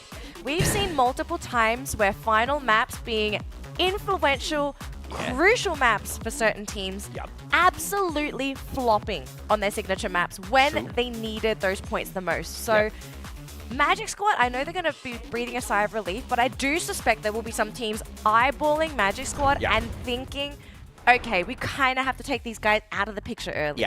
So this is exactly where doing your homework comes into play. If you are CGG, clearly you stand to win the most with Magic Squad getting taken out. So, when you want to get something done right, you get the job done yourself. If Magic Squad wants to be found, if CGG wants to be the team that finds them, all they need to do is fly into stadium. You know what you have to do here, Husky? You give RRQ a call, because you know they're going to hot drop somebody. And you're kind of praying they hot drop the right person. Don't worry, RRQ is way too busy with the Vietnamese teams. They have their hands full. Well, I mean, it kind of depends, right? So do we have the stats for who RRQ hot dropped on Alpine? GOW. GOW at base camp. Most of the times they hot drop GOW. So what would be the plan here for RRQ? Because they are pretty high up on that leaderboard. They kind of want to grab points themselves. Like, would you take the risk and hot drop one of the top teams, or would you continue to hot drop some of the lower ranked teams that you're comfortable actually CQCing with? Or you just choose a drop spot that is near the teams that you want to potentially challenge, right? In this case, you can go Sunside because it opens up GOW, it opens up Railroad, which is literally unoccupied. And if you really want to challenge, you can go towards Malaysia and take on EXPS and Loud. Yeah. All right, we've got our predictions on the screen. I mean, I'm not surprised that Husky and I have Magic Squad on ours. AJ and I, we both have Expand. We know this team in particular, they should be able to perform, but I mean, I still kind of have my doubts. I mean, Expand has been pretty flat today. I mean, I am not complaining at all because this is the best form we have seen MCPS on the world stage ever. They are not at the bottom of the leaderboard, and that's already great because all of the rest of the times, MCPS Malaysia, they have been smack dab at the very bottom. And So, also, great stuff out of X-Man. Yeah, and to add on to that, they are actually still in 6th place. Correct. Right? Yesterday they ended in 6th place as well. Right now they're still in 6th place, and if they can maintain that, I think that's good enough. And also, you look at that track record, they played 2 majors this year, right? Season 5, champions. FFSI, champions from the bottom. Correct. And the season 6 major, champion again. So I think this is definitely a way better improvement internationally compared to what we've seen on the SCA Invitationals. Exactly. All right, it looks like our players, they're almost ready to go. We've just got to wrap up this final game. And I'm kind of wondering for some of these teams, right? It's been a long play day, right? We've played 5 games of Free Fire. We're on to our 6th round. And I think there's always going to be that challenge of fatigue, right? Like, are these teams, how are they going to maintain their energy levels? Like, I know some people are drinking energy drinks. I know some of them are meditating and praying. Some of them are trying to hype each other up with shouts. I know in particular the Brazilian teams, they love to do that. We're always hearing it on broadcast. Who are our high energy teams so far? And I mean, we're seeing EXPS just sort of fine, you know, Deuce is pretty happy. I mean, oh my goodness. Are those, the makeup is coming off. The one thing that I think a lot of people don't realize is that the players, they wear makeup. Wear makeup, right? Yes. I mean, they're given makeup to look good on camera, but you can also see... What are you trying to say? Without makeup, they look bad on camera? No, they look better. Okay, it doesn't Wait, help. what? You are just getting yourself into... Doesn't help me with the case. I'm just saying. Honestly, I didn't know that either until Dew started wiping his face with the tissue. But until Dew's face started coming off on the tissue. Actually, to be fair, I didn't realize the players were wearing makeup. I actually thought they just looked like this. So, the more you know. I mean, I knew in some scenes like they do wear makeup, but I wasn't sure in Free Fire if that was the case with the team. So, yeah, the makeup team just needs to step up their work, get some water-soluble makeup, you know. It's, sorry, not water-soluble makeup, waterproof makeup. Sweat-proof makeup. Sweat-proof. I know it's a thing. Do they exist? They do. Yes. And it's very hard to take off. I'm going to tell you that. Experience. That's you put it on day 1 of week 3 and you don't need to reapply makeup until the grand finals is over. I'm pretty sure that's not really what you want to do. Not really of course, that great for that'll your include skin. not taking a shower. No, if it's waterproof, even if you shower, it won't really come off. It comes off a little bit, no? A tiny bit, but it's like you got to really scrub. Like, that's not good for your face. I mean, clearly Jonah didn't put a... Jonah Man's went flawless. for the makeup, not Leave the blotter. him alone. Flawless. He needs a blotter, not makeup. He needs a what? Blotter. You don't know what's a blotter? No. This man has not been around makeup. It's a blue makeup. tissue kind of plasticky thingy where you blot your nose. It soaks up That oils. absorbs oil. Oh, that's what you call it? A blotter. A blotter? Yes, a blotter. I learned something new. I think our viewers are also learning that the players are wearing makeup. Except the Brazilians. No, the Brazilians definitely. Honestly, no, I'm looking at the Brazilians. Like, I've seen, from what I've seen anyway, their skin looks flawless. Like, I don't think this. Have you seen Mexico? Have you seen Bobs? Have you seen Mexico? You seen Yago? Man, these guys are flawless. I mean, all of them Beautiful. beautiful people. All right, it looks like we are ready to jump into our final map of the day, ladies and gentlemen. It is Alpine, and we know that Magic Squad is rearing to go. They want to keep that first place away from C-Triple-G. So their goal today is either to grab that Booyah or to eliminate target number 1. Can C-Triple-G overcome this potential obstacle? Who is RRQ going to hot drop? And are we maybe potentially looking at a underdog Booyah? Because we have seen that multiple times happen, especially with these random maps. C-Triple-G takes Blueville. Magic Squad takes Stadium. If C-Triple-G wants Magic Squad spot, perhaps they might want to take Stadium. We'll have to wait and see exactly what the flight path has to say for us, because the flight path might just force some hot drops that were not intended. It potentially could, right? Because the flight path, if it's not favorable for your team, especially if it's for your drop point, you have to change. Yeah. And I'm not 100% sure how these teams sort of prep for these circles. Like, if I assume at this point everyone has to have a sheet of paper with them that shows, okay, this is where these teams generally drop. Could you imagine someone's going into the tournament and they're like, all right, guys, someone's trying to compete with us at our drop point. Yeah. Where do we go? I can't imagine they're just guessing. Oh, quick, guys, we've got to go here instead. Like, you have to have a contingency plan. I wouldn't be surprised, honestly, right? I was about to say Really? that. I would not be surprised. Like, I really think the teams are going to have to be prepared for this. Like, come on. Not everybody prepares for the I exam. mean, even if they do, it still comes down to what does the team or the shot caller decides at the very end, right? I guess so, I mean, yeah. that's kind of like the I mean, if the shot caller rule. is calling something else apart from what's on paper, then you need to slap that shot caller. Yeah, but the point is the Fusion. decisions also depends on, for example, the flight path, right? Yeah. Like, do you want to kind of make a switch if you see someone trying to hot drop you? In this case, there's a good chance we see some contest. The Magic Squad is already heading to a smart play. stadium. They also have Butzin going over to Vantage. I think that's great. Bob's going northeast, the north side, close to base camp as well. So Yeah. safe to say that Magic Squad covers a lot of ground and they're not contested. Yeah, Magic Squad kind of foresaw that they might get hot dropped here by teams like CGGG who want the good start, and they take a split drop in 3 different locations. So this might be a good and a bad, but the blessing here for a player on the side of Magic that has hot dropped here at base camp is the fact that GOW has got a little bit of company. Instead of RRQ, Expand shows up, but Crime MKS eats the first grenade out of the Drogon. Yeah, there's nothing you can do about it, right? No armor, no defense. Is it gone? Eats through you. He's a god. Nope. Can't win it so far. For the reason cannot get it in time. Thankfully, Cobra able to save his team. Dian also goes down. Cobra pulling some waste for Expand. Oh yeah, absolutely. He gets the Sonya activated, but confirms the knockdown, so he has got full HP right back on his side. GOW versus Expand, a 2-for-2 trade thus far. Expand still can't take this, but the question is, do you want to play that risky maneuver? Di Kwang backs away while he's going to be claimed by Cobra. And it looks like Axel is in position to back him up. In the meantime, Loud faces off against WAG as a full team revival comes through. WAG snuffs out the Brazilians. 2 rounds in a row where WAG and Lao shares the same draw spot, and WAG wipes the floor with them. And, you know, this is just because Loud refuses to walk away. This is where ego comes into play, and ego is not your good friends, Mr. Loud. You can say for Poco Stars as well, the whole team getting completely washed by CGGG. Oh yeah. This is great for CGGG as well, right? They've got that extra point, so it's already something on the leaderboard for them.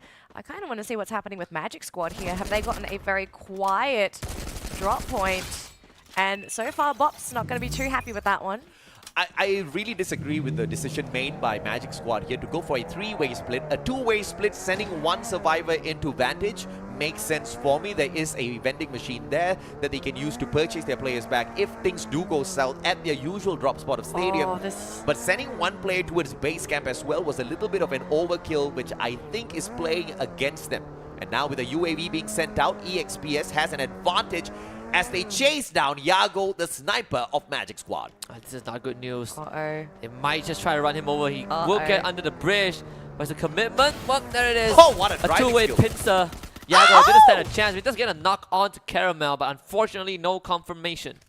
They get a trade onto each other, but Yago has no friends to back him up, and that is what happens when you split up apart so early in the game. Magic Squad, they had an opportunity to finish in the #1 spot, but just that one missed call in terms of decision being made at the very start of the game is playing against them, and it looks like EXPS is not giving them a break. Butsin's going to be next on the menu. They see Butsin for sure.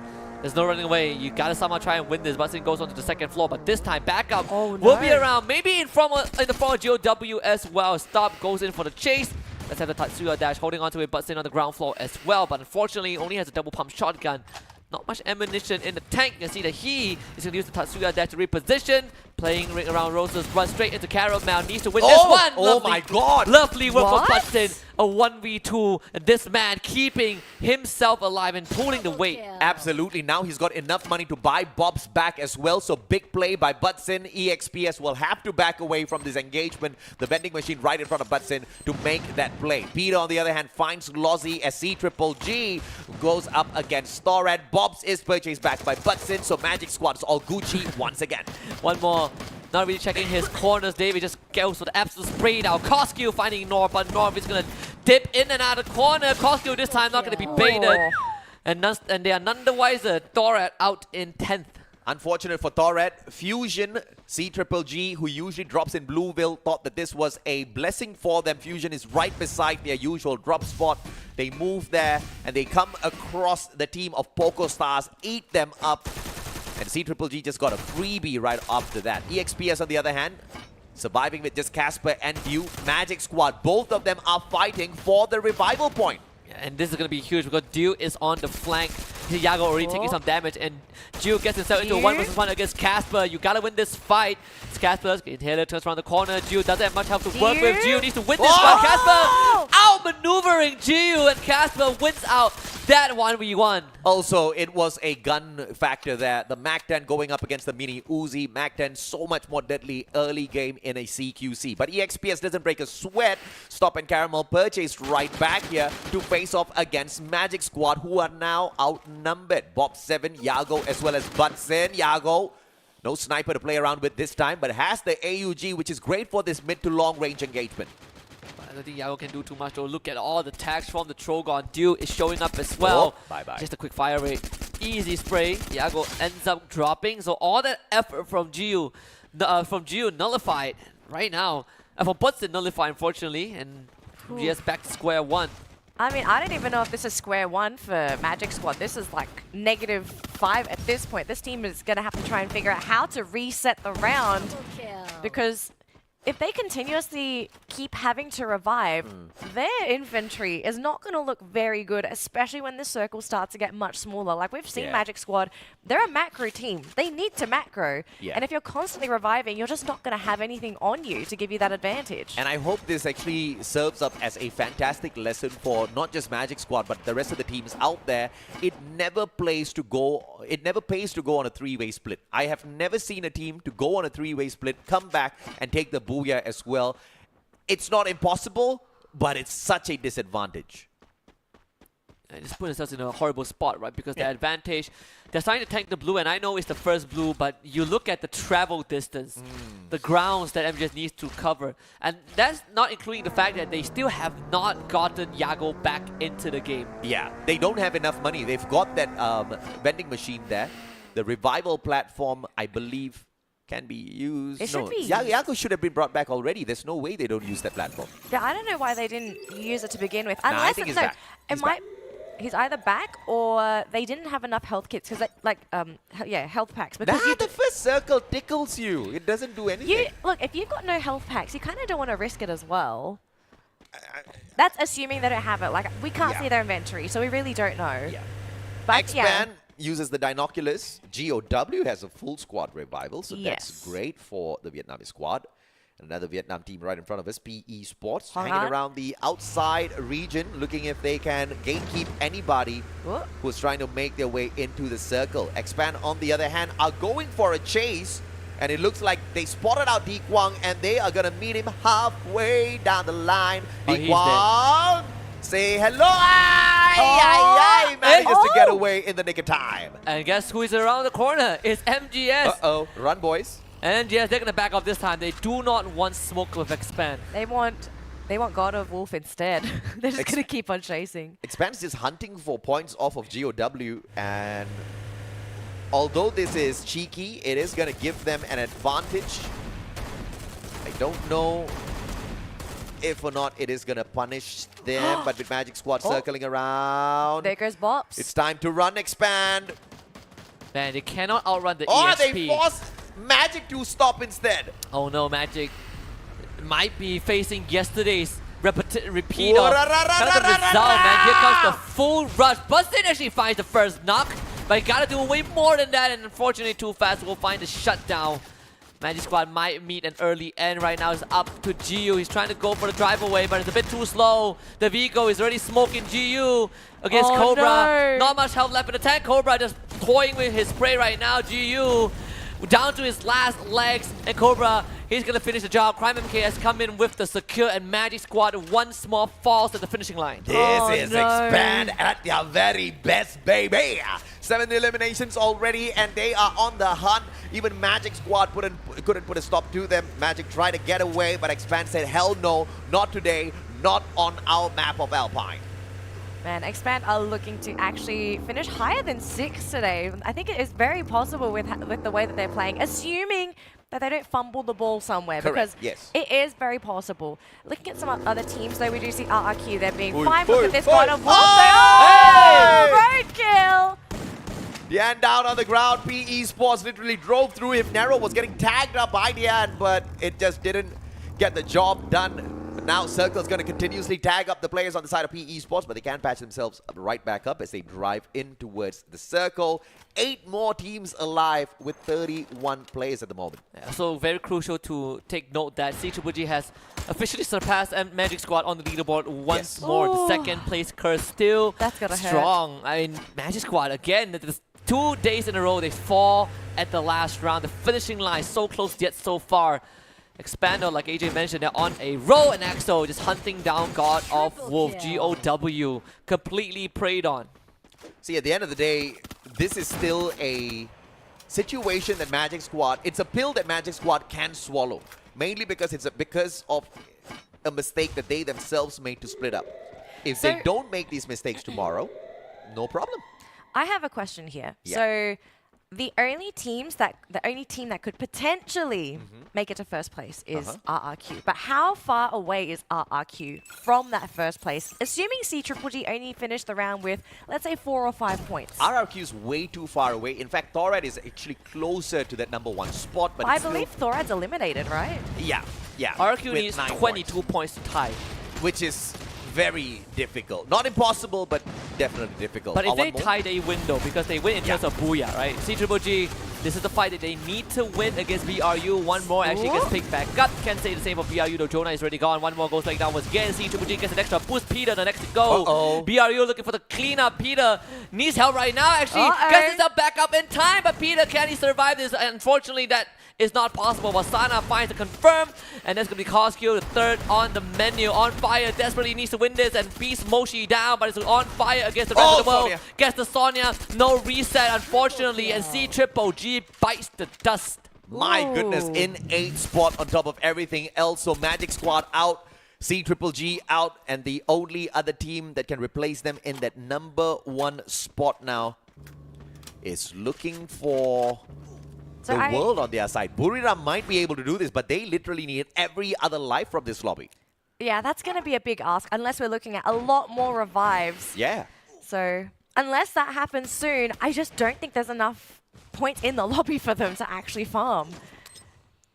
We'll have to see though. EXPS going to have to deal with some shots coming out from WAG. They are slowly leapfrogging their players forward, but WAG are not advancing. They are actually hiding behind their glue walls. They are afraid to engage into EXPS. They're worried that they're going to overstep their boundaries. But EXPS, though, they will lose one player, but they did manage to get someone out of there. Yeah, Casper got absolutely destroyed by the clusters on his feet as he was trying to kind of launch himself away. Still in stop. Left for EXPS, RRQ. The team with the best chance right now to overtake first place. Now, RRQ are being attacked on 2 fronts as well. You got PE as well as EXPS. This is not a good time to be a RRQ fan.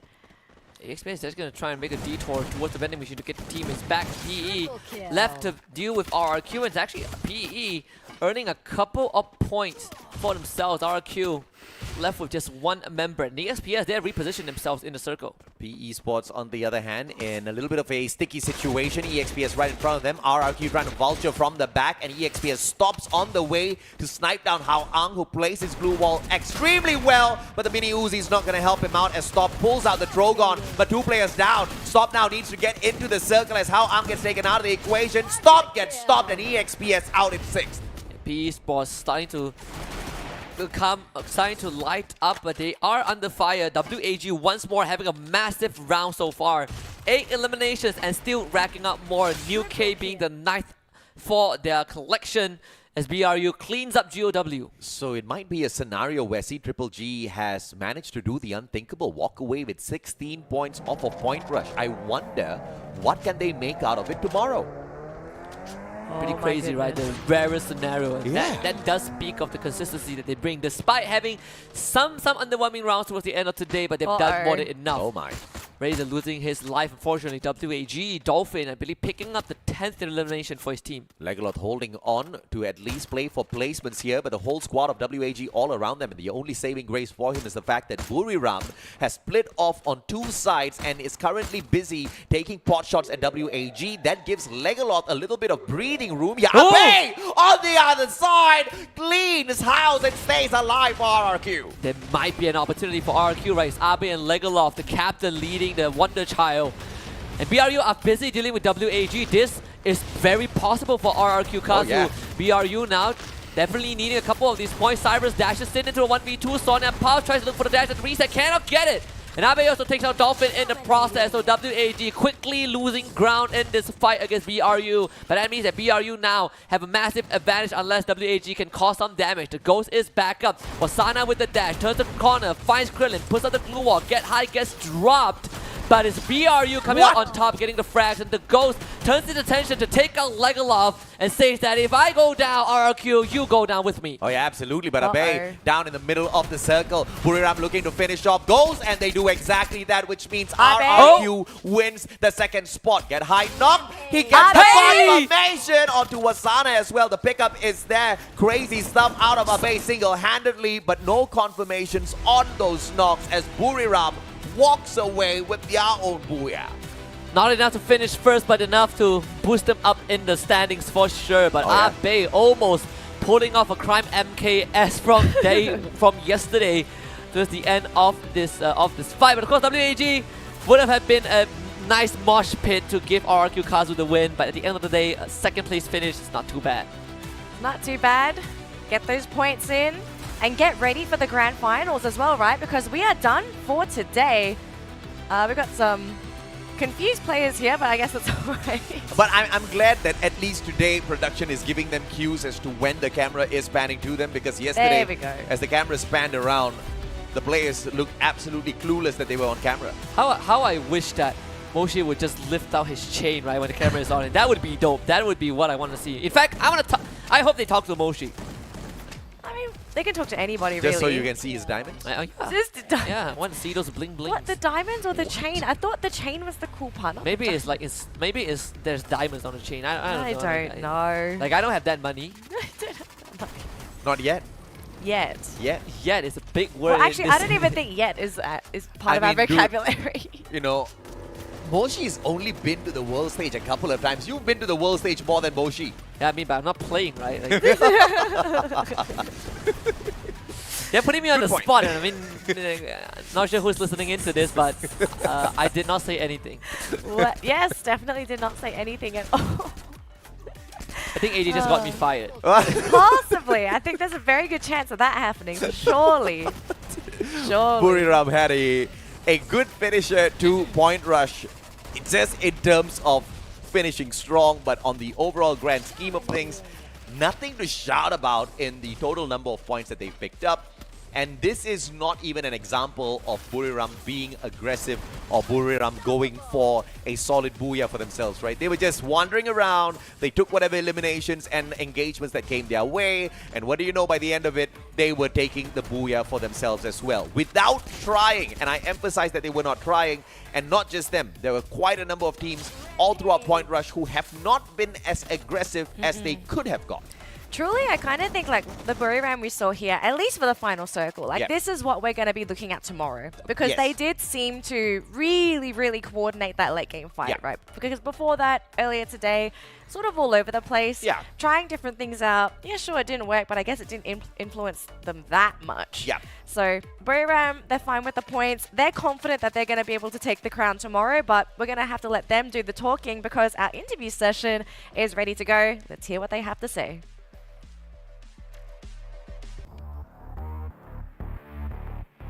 Exiting the final round with a burst of excitement. And joining me here is the final winner of this Point Rush stage.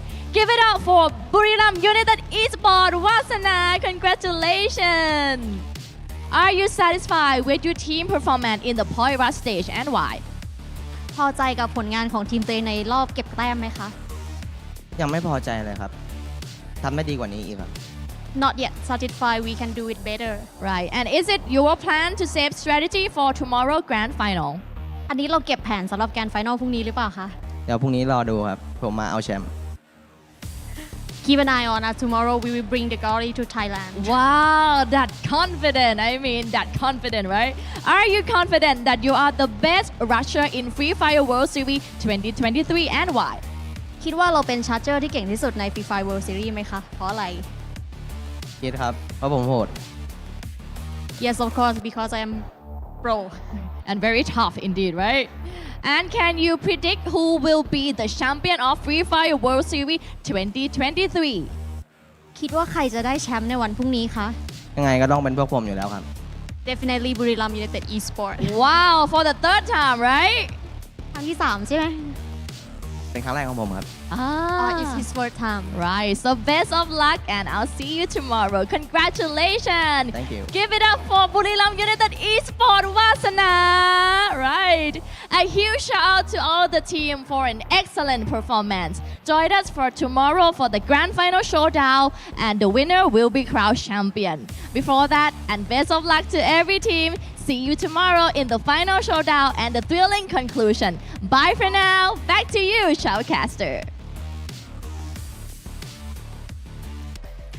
Thank you so much, Orn. And yes, we are done with the point rush. 2 days of point rush. Teams are battling it out for the head start points for the grand final tomorrow. We are done. We are dusted. The points are locked in. Can you and believe it? we are down. I can. To I was the waiting for grand this final. for 2 weeks. 2 weeks. And it's done in 2 days. Isn't it 3 weeks? Oh, I guess, yeah, 2 weeks for point rush and then, yeah. Yes, exactly. I can't math. New champion tomorrow, right?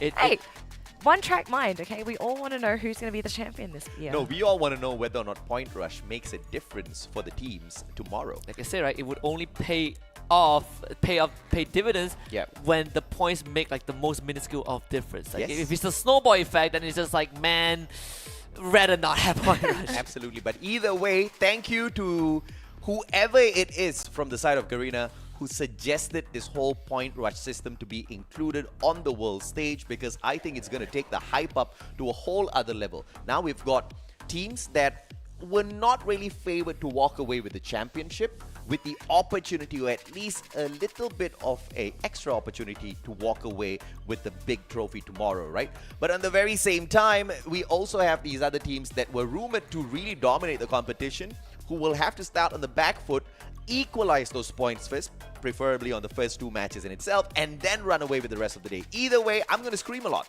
We're going to scream a lot. We're going to have a lot of fun on the desk as well. I hope our viewers enjoy the games, because I think this is where the games are going to get really heated as well, because you have to give the games 110%. If you play the game and you end the round and you have regrets because you didn't do something, you can't turn back time. You have to put in your absolute best and be proud of what you do tomorrow, because it's going to go down in the history of Free Fire. You know, like you could be that guy that everyone remembers because you made that play. Alternatively, you could also regret doing something. So you have to be really, really sure about what you want to do out there and how you want to approach tomorrow. I mean, we played a whole year of Free Fire for tomorrow, right? And those 6 rounds is the only 6 rounds where too soon is very, very bad. Oh, yeah. In the group stage, it's fine. Just make top 12. Point rush, it's fine. You have grand finals. Grand finals, it's not fine at all. Never fine. 1 round of 12 plays could end the entire run for you. Yes. 1 year's worth of effort. And many, many teams can get this done tomorrow. Even a team that is not the best from Brazil, even Loud, can have an explosive day tomorrow. Remember the first day where we saw Lost 21 just going absolutely ballistic, just taking shot after shot after shot. He was connecting with players who were not even in the same compound, and he was nicking away those points. I mean, the guy was insane, but that kind of petered off. But if, speaking of Peter, we'll come to him later. But if that is the case tomorrow for Bermuda and it kind of stays on, we've got a massive showdown, right? And we've also got C-Triple-G with an on-form Peter who has been pretty lethal so far. Yeah, you look at Brazil, right? We talk so much about Magic Squad wanting to redeem themselves after last year where they finished, finished 4th place, right? Yes. You also have to think about Lao, where 2 years ago they actually finished 2nd, and it was against Evo's Phoenix, currently BRU. And that time it was not even close. Like out of 6 rounds, Phoenix got 4 booyahs. in Marina Bay Sands, which was out of this world, and afterwards it was them against Attack all around, and then last year it was against K, and that was like what, a 2-point difference because Magic kind of ruined it for K. So this year, these two Brazilian teams are here for retribution, not just to redeem Brazil as a region, but they also have their own storylines to complete. Well, I think we also have to talk about Indonesia as well, right? Because we have this like grudge match between Thailand and Brazil, but then Indonesia is going to be that dark horse, I believe. Like that's another region that wants to take the crown to surprise the competition, because I think there's going to be some advantage for a team, for a region, to not have a target on your back. Right? I mean, if Indonesia takes the crown, they would surprise even themselves. Let's just put it that way. Because it is a tough fight out there. And Thailand has always been the home of Free Fire for a good number of years for a fantastic reason. Because the quality out of the nation is untouched thus far. Of course, potential to change that tomorrow. Wasana walks away with the MVP of the elimination leaderboard, 7 on the side for Buriram. Yeah, I think the craziest thing when you want to look at Indonesia as well was that RRQ did not play at the FFSI. Correct. Right. And only 2 out of the 4 teams that play with FFSI that were from Indonesia are here. And that's Poco Squad, formerly known as GRC Aphrodite. And you also have Thorad, which was First Raiders Eclipse. And let me tell you, First Raiders Eclipse finished 9th place in FFSI. And Poco Star finished 4th. The team that finished the best were More Squad, and they didn't even qualify. So Indonesia went through a revolution. Is it enough to bring them a trophy? I think I have to agree with AJ. It's a tough climb. But we could say the same for Thailand as well, because E-Arena, who won FFSI, is not even on the world stage. So that's a little bit of an unfortunate situation for E-Arena. But Buriram is, of course, smiling year to year, because as long as they don't have to deal with those boys, the chances of walking away a 3rd-time world champ, well, number 1 for Wasana, that's something that they'll be very, very happy with. But look at the team comp here. And A124 alongside 3 Tatsuyas. Buriram were looking to go super aggressive in that game, and it checked out. When you take the best players from the 2nd place team from FFSI, I think you are set for greatness. But tomorrow is the final test, right? Whether this will finally pay off for BRU, because they did struggle a little bit in the off-season. But the off-season was also where Wasana just joined the team. Correct, so, again, if tomorrow pays off for BRU, I think they have, if not already proven themselves, they are going to be the greatest team in the world. Well, to wrap things up today, ladies and gentlemen, the game standings for our last game of the day, 23 points going to Buriram United Esports, WAG, taking home 18 points, 15 to EXP Esports, 13 to Expand and P Esports, and 12 points for RRQ Kazu. RRQ, they were honestly so close to being able to compete for that top 2 spot. Unfortunately, just coming up a little bit too short because they had a rough game. C-Triple-G on top, they managed to lock in those 9 points. God of Wolf with 9, 6 for Magic Squad, 5 for Thorad, and 0 for Poker Stars and Loud. Now, wait, actually, that means Magic Squad got it. I think they got it. Yeah, but I mean, hip hip hooray. Yeah, I mean, they've got 8 points. Let's see what they can do with it tomorrow. Wait, no. Buriram, what? No. What? Not at all. Dude, the second place finish. Again, I mean, Magic Squad came so close. Buriram had to pull this out of the pocket in the last round. Thin air. It's not like we have not seen this before, right? They did this literally last year against Brazil. And, and guess how many points they won with? 2 points. And once again, this is exactly why this stage, Point Rush, which a lot of people were like, why are we playing for 8 points? This is why we are playing for 8 points, because it comes as close as this, and those few points is worth tens of thousands of US dollars. And if you're fighting between number 1 and 2, it's literally between 150k and 300k. That Booyah changed everything for BRU, right? If they finish 2nd, Magic Squad 100% first place, but at least for Magic Squad, they got 12 head start points tomorrow. C-Triple-G with 13.